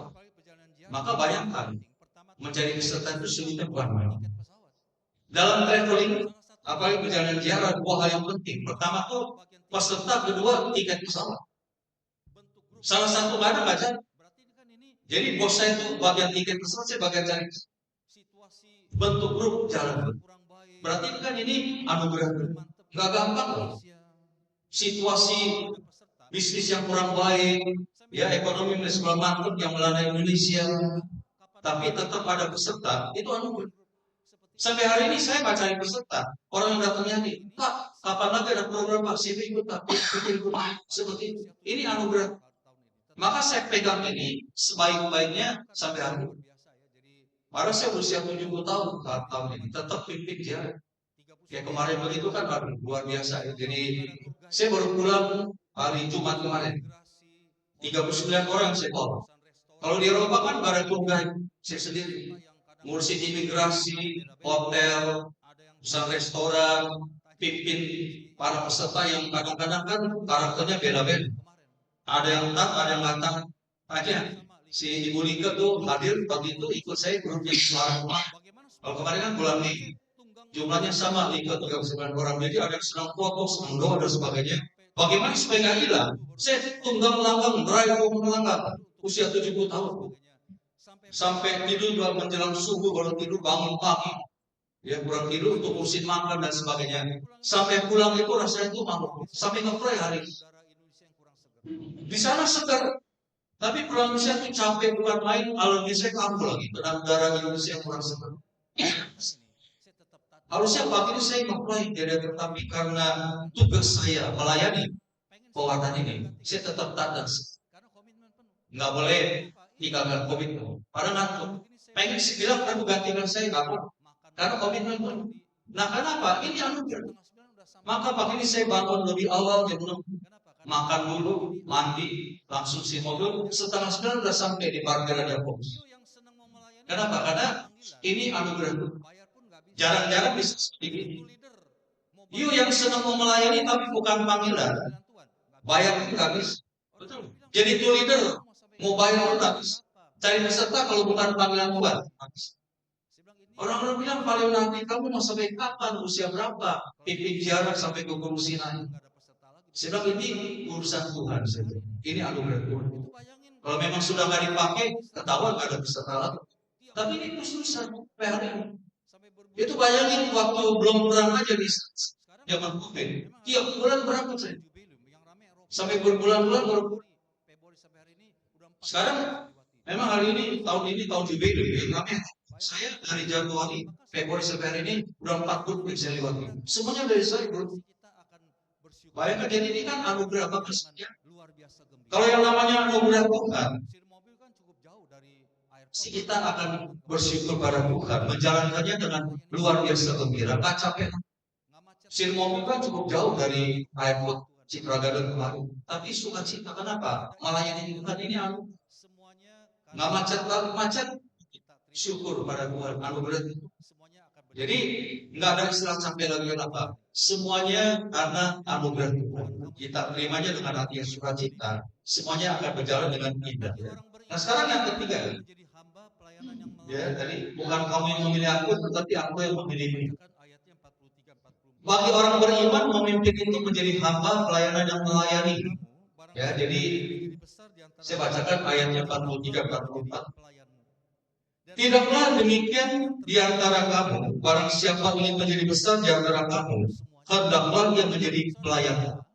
Dan barang siapa menjadi yang terkemuka di antara kamu, hendaklah ia menjadi hamba untuk semuanya.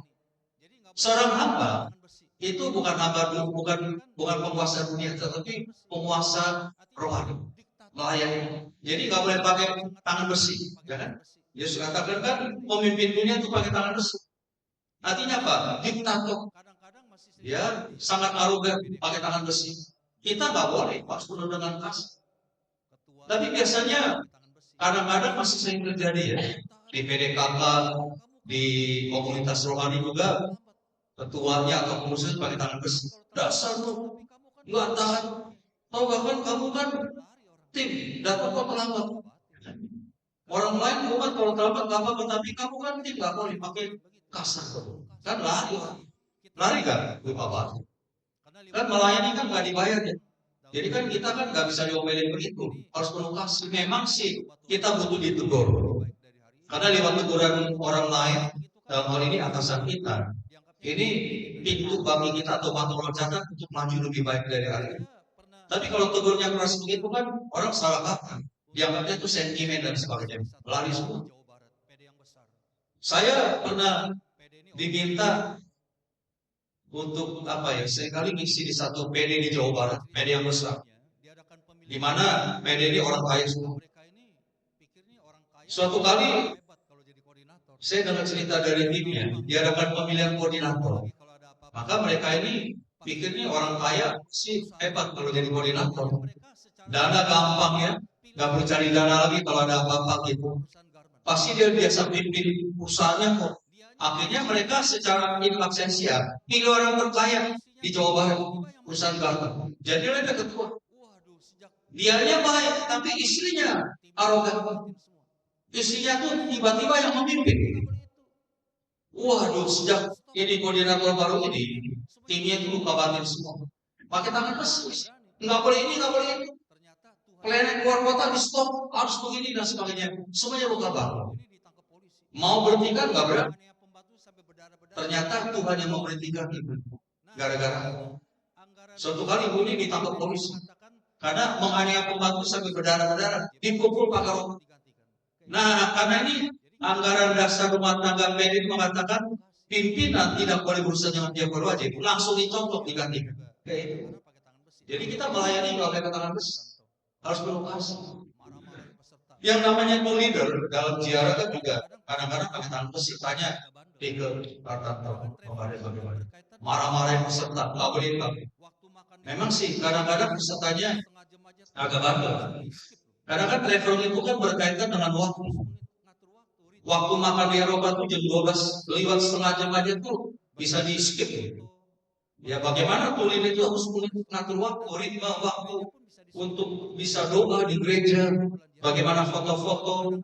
Bagaimana kita bisa tepat waktu ke restoran, dan kalau bisa di gereja pun bisa di skip kalau terlambat. Karena banyak grup pelatihan. Maka kadang-kadang itu leader overlapping, ya, dan juga overdose sehingga marah-marah teriak-teriak. Itu tangan besi.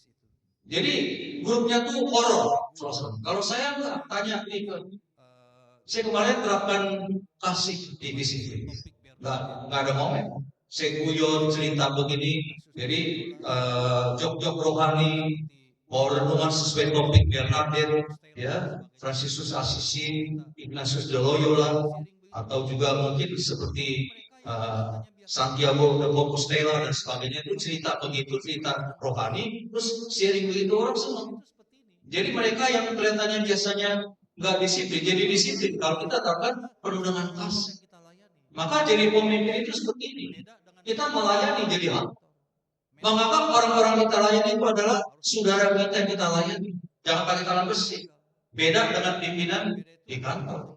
Manajer di kantor tapi di PD harus seperti hamba yang melayani. Banyak yang gagal. PD-PD itu kalau orang-orang yang begitu tuh hancur semua. Kita harus diturun derajat melayani. Yesus saja yang adalah anak Allah telah memasukkan dirinya menjadi hamba untuk melayani. Masakan kita mau sombong, ya kan? Bunda Maria juga begitu. Harusnya kan dia sebetulnya kan bisa dong. Gua nih ibu Yesus loh. Mari semuanya sembah aku. Dia tidak mengatakan begitu. Tapi dalam keadaan hamil, ya 3 bulan dia mengunjungi Elizabeth. Naik keledai 2 hari 2 malam dari Nazaret menuju ke Enkarim di Yerusalem begitu. Untuk apa? Karena rendah hati pelayan, nggak pakai tangan besi. Shalom, luar biasa. Waktu itu kan kita tahu si Elizabeth ini sudah hamil 6 bulan ya. Di Enkarim itu di Yerusalem kira-kira kalau kita naik bis itu setengah jam begitu. Sebetulnya itu keluarga Yohanes Pembaptis. Si Zakaria dengan Elizabeth itu rumahnya di Enkarim. Tapi kenapa merayakannya di gunung, di atas gunung? Dia pulang kampung begitu karena rasa malu. Ya. Waktu pemerintahan Bunda Maria itu hamil, kan Bunda Maria kan masih kecil, baru 20 tahun lebih. Kalau hamil bagi usia muda itu kan berita gembira ya. Senang, istri saya 3 kali hamil usia muda. Usia 19 tahun hamil anak pertama, 21 tahun dan 26 tahun. Kabar gembira.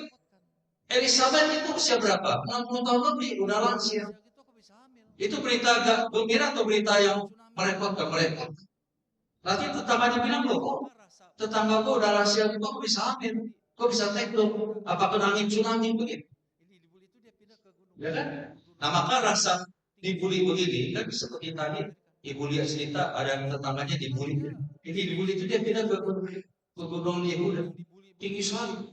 Di situ dia melahirkan. Nah waktu itu kan dia stres. Seperti yang dibully begitu ya, cerita Ibu lihat begitu stres berat itu. Waduh, ini 3 bulan lagi aku melahirkan. Elizabeth bilang, apakah aku masih kuat ngeden? Maklum dulu kan gak ada operasi ses normal gitu. Nah kata dokter dan juga seminar luka batin, anak kecil itu sudah luka batin sejak dalam kandungan ibunya itu. Karena anak dalam kandungan itu dekat dengan batin ibu, ada hubungan batin. Nah dasar dari hubungan batin ini, maka sang ibu punya kuasa mendoakan anaknya sekaligus mengutuk anak. Ya, ibu punya kuasa mendoakan anak karena dasar dari hubungan batin sekaligus bisa mengutuk. Maka pakailah mendoakan. Jadi anak itu mungkin udah stres juga si Yohanes Pembaptis aku. Dia nonton dari kandungan ibunya. Karena dia bisa merasakan lahirnya ibunya. Tapi akhirnya Maria datang, bayang ibu Maria. Harusnya kan dia melayani begini. Dia kan usia 3 bulan ke bawah, itu usia yang rawan bagi seorang gadis hamil pertama. Ini kemarin istri ponakan saya tuh pingsan, baru 2 bulan. Karena kurang gizi, kurang makan, semua sakit begini sih. Kayak begitu kan. Harusnya kan di rumah aja tuh.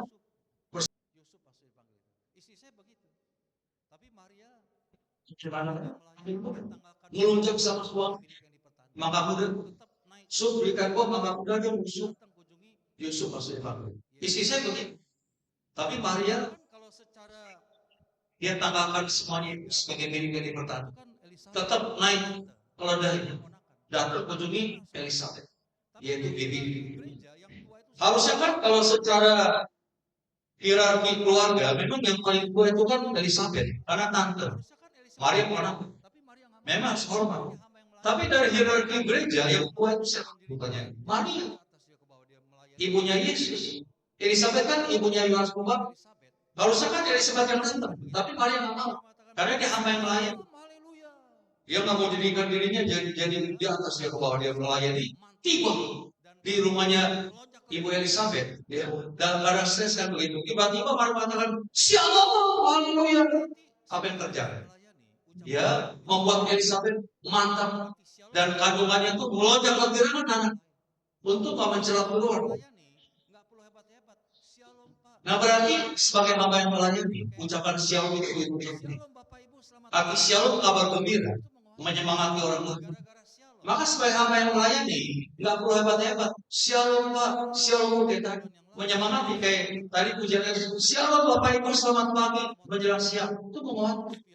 Gara-gara Shalom, jadi Elizabeth itu mati. Kira-kira 3 bulan yang lalu, mobil saya ditabrak sama sepeda motor. Itu spionnya begitu. Lampu di belakang. Lampu mobil Chevrolet kan tinggi. Jadi dia mungkin ngebut di Taman Palmi itu, nabrak, perang, pecah. Itu 600.000 dia punya plastik. Ongkos bikinnya 500. 1.500, 1.100.000. Dia cuma angkat tangan begitu. Saya udah mau marah. Mau bilang, ya marah. Tapi ingat Bunda Maria Shalom. Shalom, saya begitu.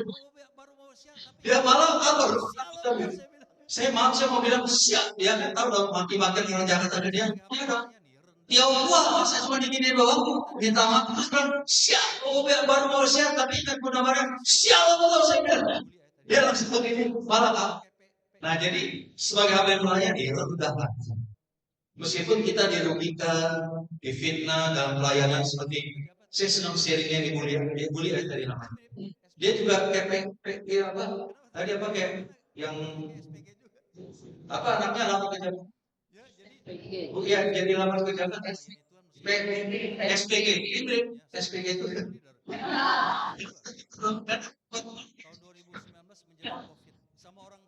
Ya, jadi seperti itu. Jadi kita melayani itu meskipun ada tantangan, difitnah dan sebagainya. Saya mah jadi itu leader, pernah dipukul orang juga. Tahun 2019 menjelang COVID, sama orang sini juga daerah sini, tapi bukan orang Amerika.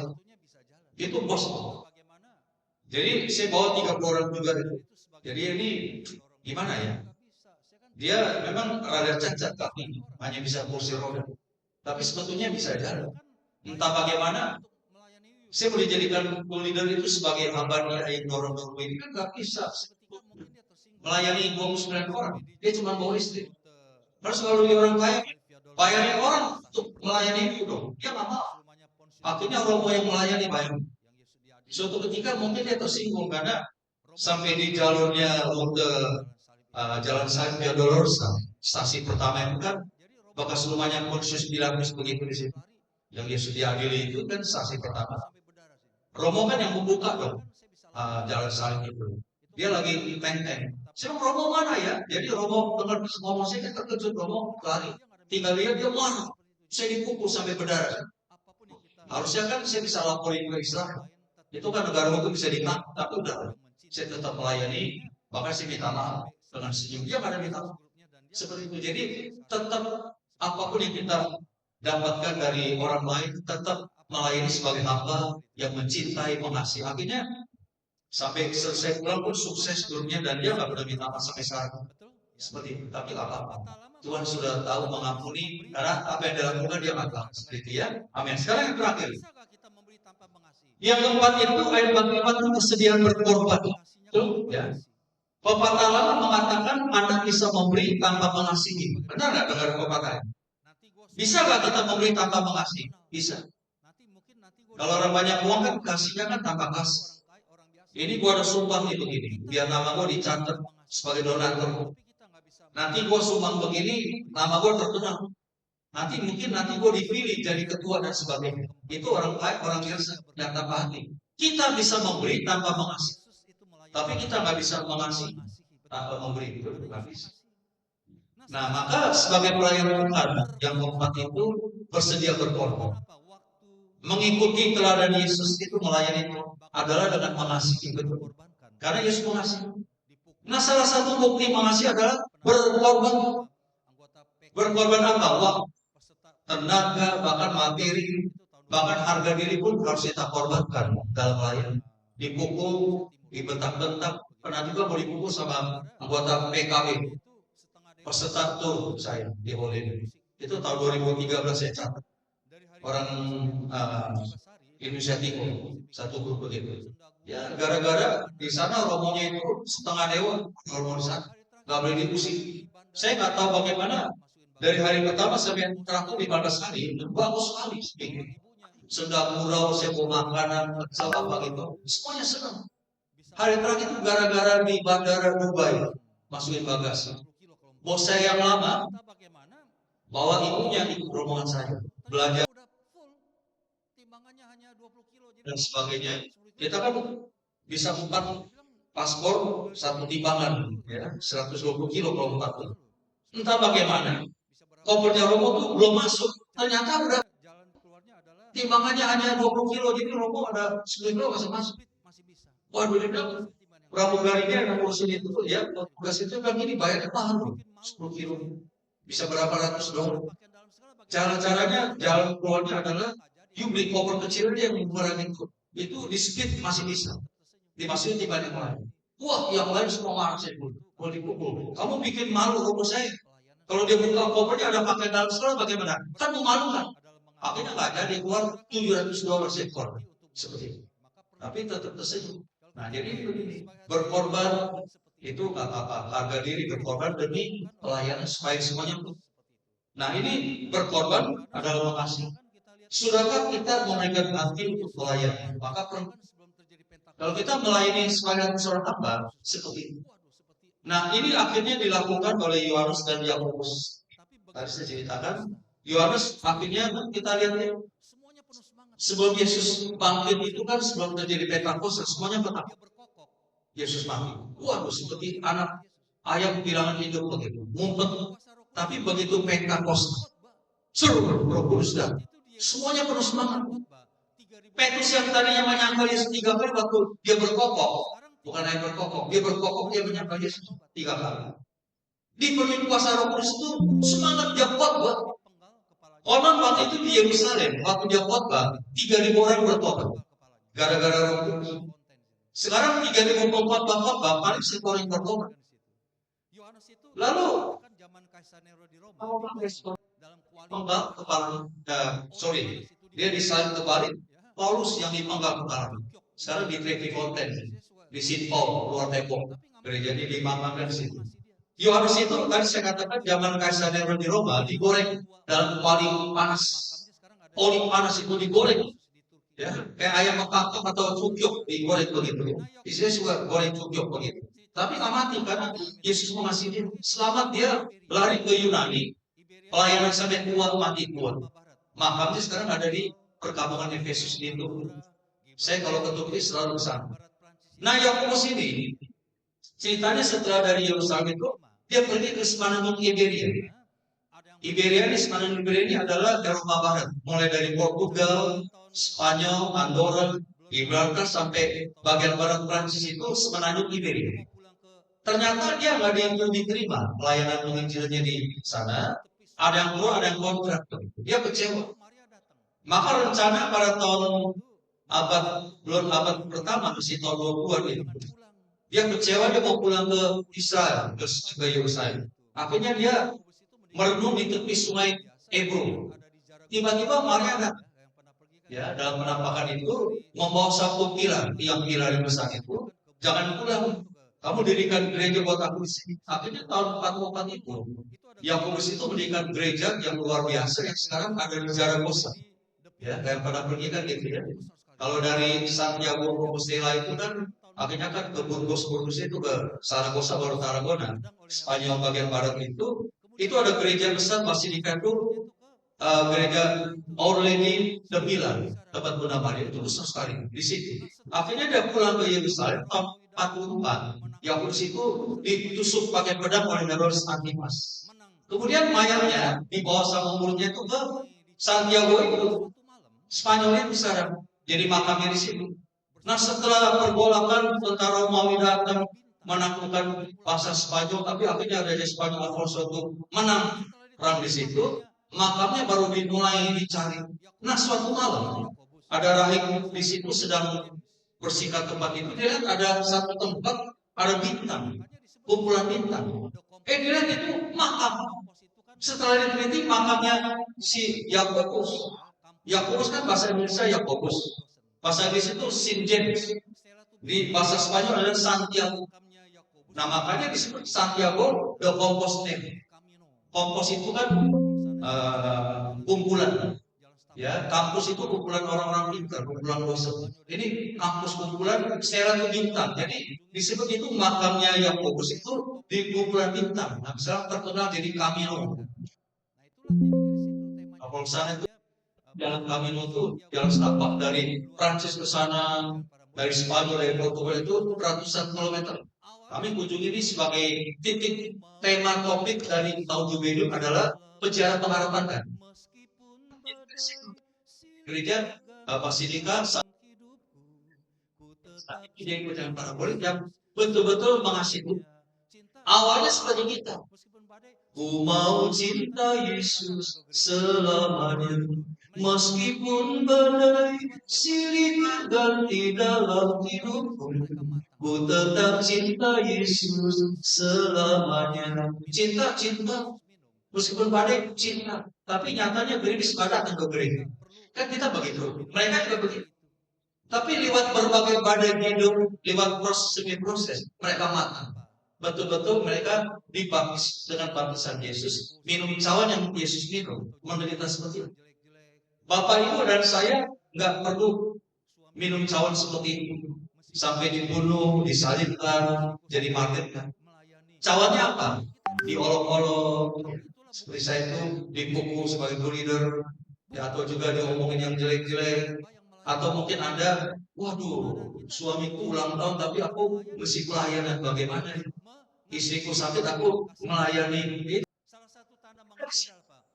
Tapi itulah bukti kita mencintai. Bukti kita melayani sebagai hamba yang melayani. Teladan kita adalah Yesus. Maka kalau kita melayani harus mengasihi. Kasih agama. Salah satu tanda mengasihi adalah apa? Berkorban. Amin. Mari kita berdoa. Mungkin wujud doa bisa dibawa baru. Bukan karena bisa-bisanya kita. Kita hening, kita rasakan kasih Tuhan. Mari kita merenung, tundukkan kepala, peramkan mata.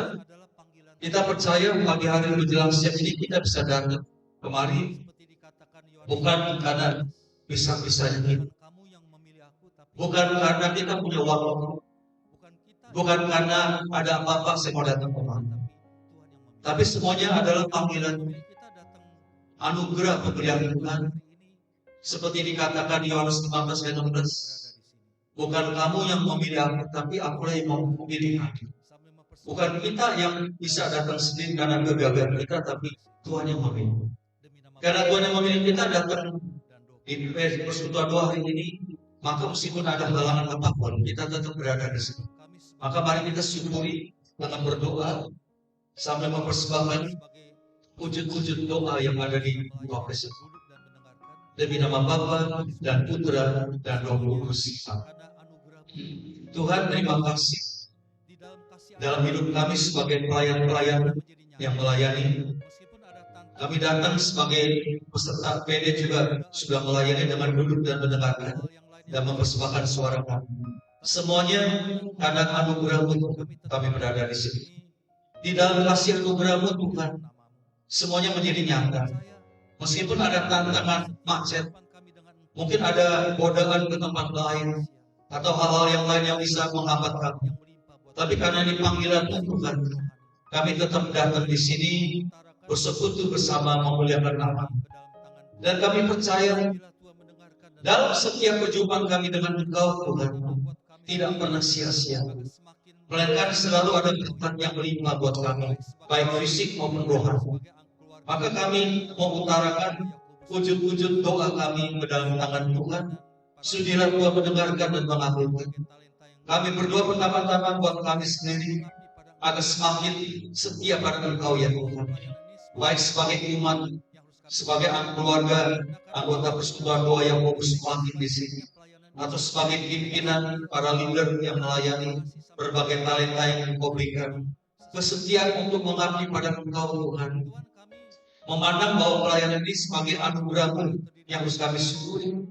Nah, karena ini anugerah-Mu Tuhan, kami beri sebaik-baiknya pelayanan ini menjadi setia, melayani, mengasihi sampai berkorban. Karena ini memang sesuai moto daripada Engkau. Tuhan, kami manusia lemah yang kadang-kadang juga terdiri dari daging, maka tentu ada banyak problem yang kami alami. Entah masalah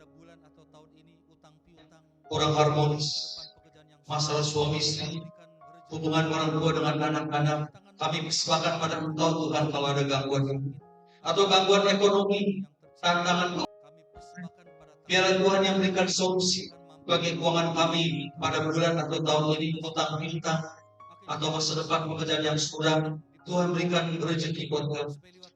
Tantangan kami kesehatan yang terganggu, siapapun yang kami sakit atau keluarga kami yang tercinta, kami persembahkan pada tangan Tuhan.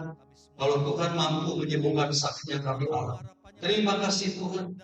Akhirnya kami persembahkan program-program di persekutuan doa kami ini. Supaya dalam program ini, tema-tema PD yang disediakan di tempat ini bisa memuliakan nama-Mu. Dan terutama buat umat yang hadir, kami semua itu bertambah iman, bertambah pengharapannya pada Engkau, dan boleh terpanggil untuk melayani Engkau. Karena Engkau adalah Juru Selamat kami, kini dan sepanjang masa. Amin. Demi nama Bapa dan Putra dan Roh Kudus. Sekarang marilah kita masuk dalam persembahan. Kita mau berikan yang terbaik untuk Tuhan.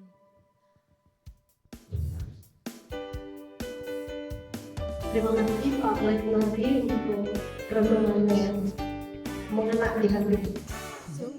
Dan sekarang marilah kita masuk dalam persembahan. Kita mau berikan yang terbaik untuk Tuhan. Sungguh bangga Yesus atas segala pengorbananmu dan doamu hidup.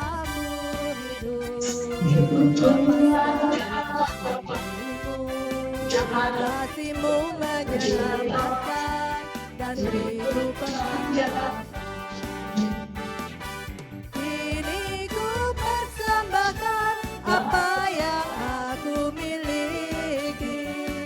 Memang tiada berarti bila Kasihmu dengan kasih dan beriku namun ku ingin memberi dengan cita-cita di hati. Karena ku tahu ini memang tiada karena ku kasihmu.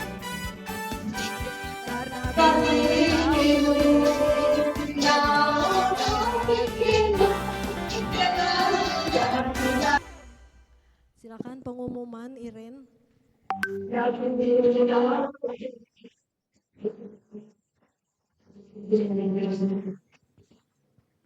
Shalom Bapak Ibu yang terkasih. Terima kasih kami ucapkan kepada Bapak Ibu yang sudah hadir pada hari ini. Terima kasih Silakan kepada pengumuman Bapak ini. Henry atas renungannya yang diberikan pada siang hari ini yang sangat menguatkan kami semua. Semoga Tuhan selalu memberkati Bapak Leonardi dan keluarga dalam segala apapun. Sukses terus ya Pak.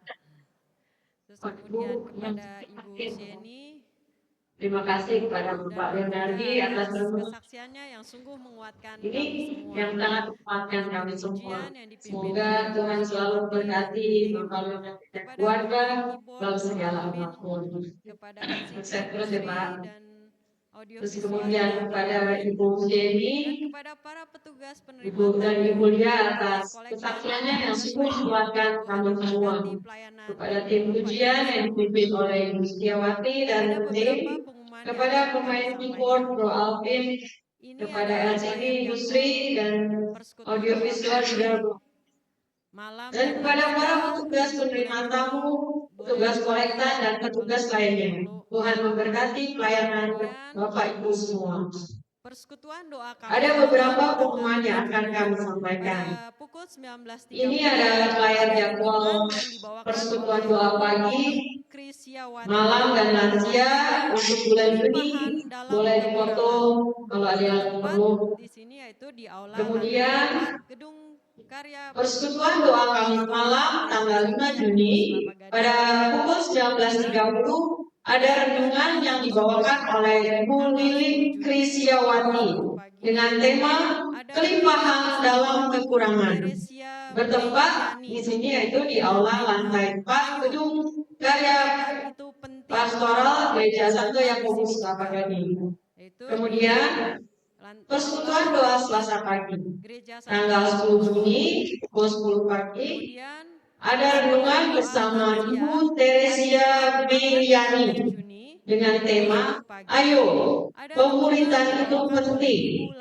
Bertempat di sini juga, yaitu di aula lantai 4 Gereja Santo Yakobus.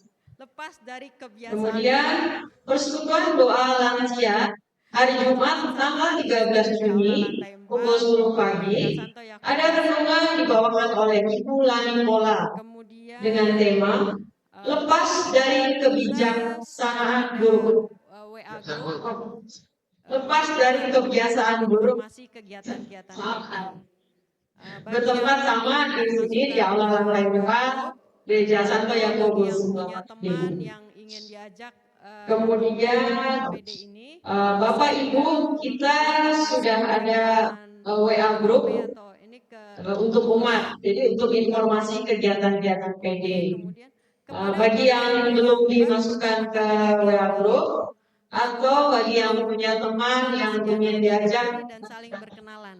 PD ini bisa memberi informasi, memberikan mohon HP atau pengurus di belakang. Lama semua ya. Oke, kemudian kepada Bapak Ibu yang Datang lagi ya Bu minggu depan. persekutuan ini, Bapak Ibu mohon kesediaannya untuk berdiri dan saling berkenalan. menghubungi Apa ada yang mau PD, baru? tim doa kami akan melayani Boleh Bapak berdiri? Ibu semua.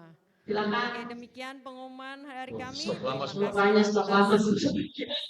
Terima kasih atas sebentar. Datang lagi ya untuk minggu depan. Oh, ada yang baru rupanya. Bagi Bapak Ibu yang ingin didoakan secara khusus, Ya, tim doa kami ya. minggu depan datang lagi ya Pak. Oke, demikian pengumuman hari kami. Terima kasih Bapak Ibu yang atas ingin didoakan secara khusus, mohon Terima kasih atas terus sebentar. PD dan doa kami akan melayani Bapak. Oh, ada yang baru Pak. Demikian pengumuman. Oh ya Bapak. Terima kasih, sampai jumpa lagi setelah Ya. depan. Tuhan Yesus memberkati. Minggu depan datang lagi ya Pak. Terima kasih Iren. Bagi Bapak Ibu yang ingin didoakan secara Bapak Ibu, sekarang kita hubungi mau pengurus sudah berada di PD dan doa persekutuan doa Bapak. pagi hari ini hingga siang hari. Demikian pengumuman Jadi, ini. kita buka dengan Terima doa. kasih. Sampai jumpa lagi Selasa depan. Tuhan Yesus memberkati. Silakan Like. Dalam nama Bapa dan Terima kasih Iren pengumumannya.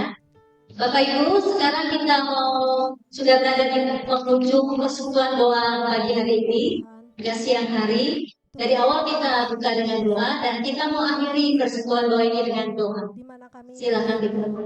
mendapatkan Dalam nama Bapa, ajaran Putra, dan Roh Kudus. Bapak Leonardi. Ya Tuhan Bapa yang Ya Maha Tuhan, Baik, berikanlah segala puji, hormat, syukur hanya kepadamu Tuhan. yang melayani Tuhan, terima kasih untuk persekutuan doa pada siang hari ini, di mana kami sudah mendapat mengajarkan firman dan pengajaran kami akan melalui kami lakukan dan juga menegur. Ya Tuhan, berikanlah kepada kami Tuhan, hati seorang hamba yang melayani, yang berkenan di hadapan-Mu. kesehatannya, Dan biarlah Roh Kudus-Mu yang memberi kami kekuatan berkati kau dan mengajarkan kami, mengingatkan kami akan daripadamu Tuhan. dan juga menegur bila kami salah. Ibu Shanli Tuhan, berkatilah yang sudah Pak bersama Leonardi, ini, keluarganya, kesehatannya, pekerjaan, karyanya, seluruhnya Kau berkati, Kau curahkan damai sejahtera, sukacita yang daripadamu Tuhan. pujilah namamu ya Tuhan. Berkatilah juga Ibu Shanli, Ibu Lia yang sudah bersaksi pada hari ini, dan juga kami semua yang hadir di sini Tuhan. Biarlah firman yang sudah Kau taburkan dalam hati kami dapat tumbuh dan berbuah lebat. Terpujilah namamu ya Tuhan. Dan sebentar lagi Tuhan kami akan melanjutkan kegiatan kami masing-masing. Kiranya Kau melindungi, Lelah untuk bekerja di ladang Tuhan, karena bukan kekuatan kita, tapi Roh Kudus yang memberikan kekuatan buat kita. dan Roh Kudus. Terima kasih padamu. Bapak, Bekerja di ladangnya. Bapak Ibu bisa jangan lelah untuk bekerja di dalam Tuhan. Karena bukan kekuatan kita, tapi Roh Kudus yang memberikan kekuatan kepada kita. Tiada lelah bekerja bersamamu Tuhan, yang selalu menunjukkan atas segalanya. Retakan tanah bergelombang, timbunlah tanah yang berubah, menjadi siap dibangun di atas dasar iman. Ratakan tanah bergelombang, timbunlah tanah yang berubah,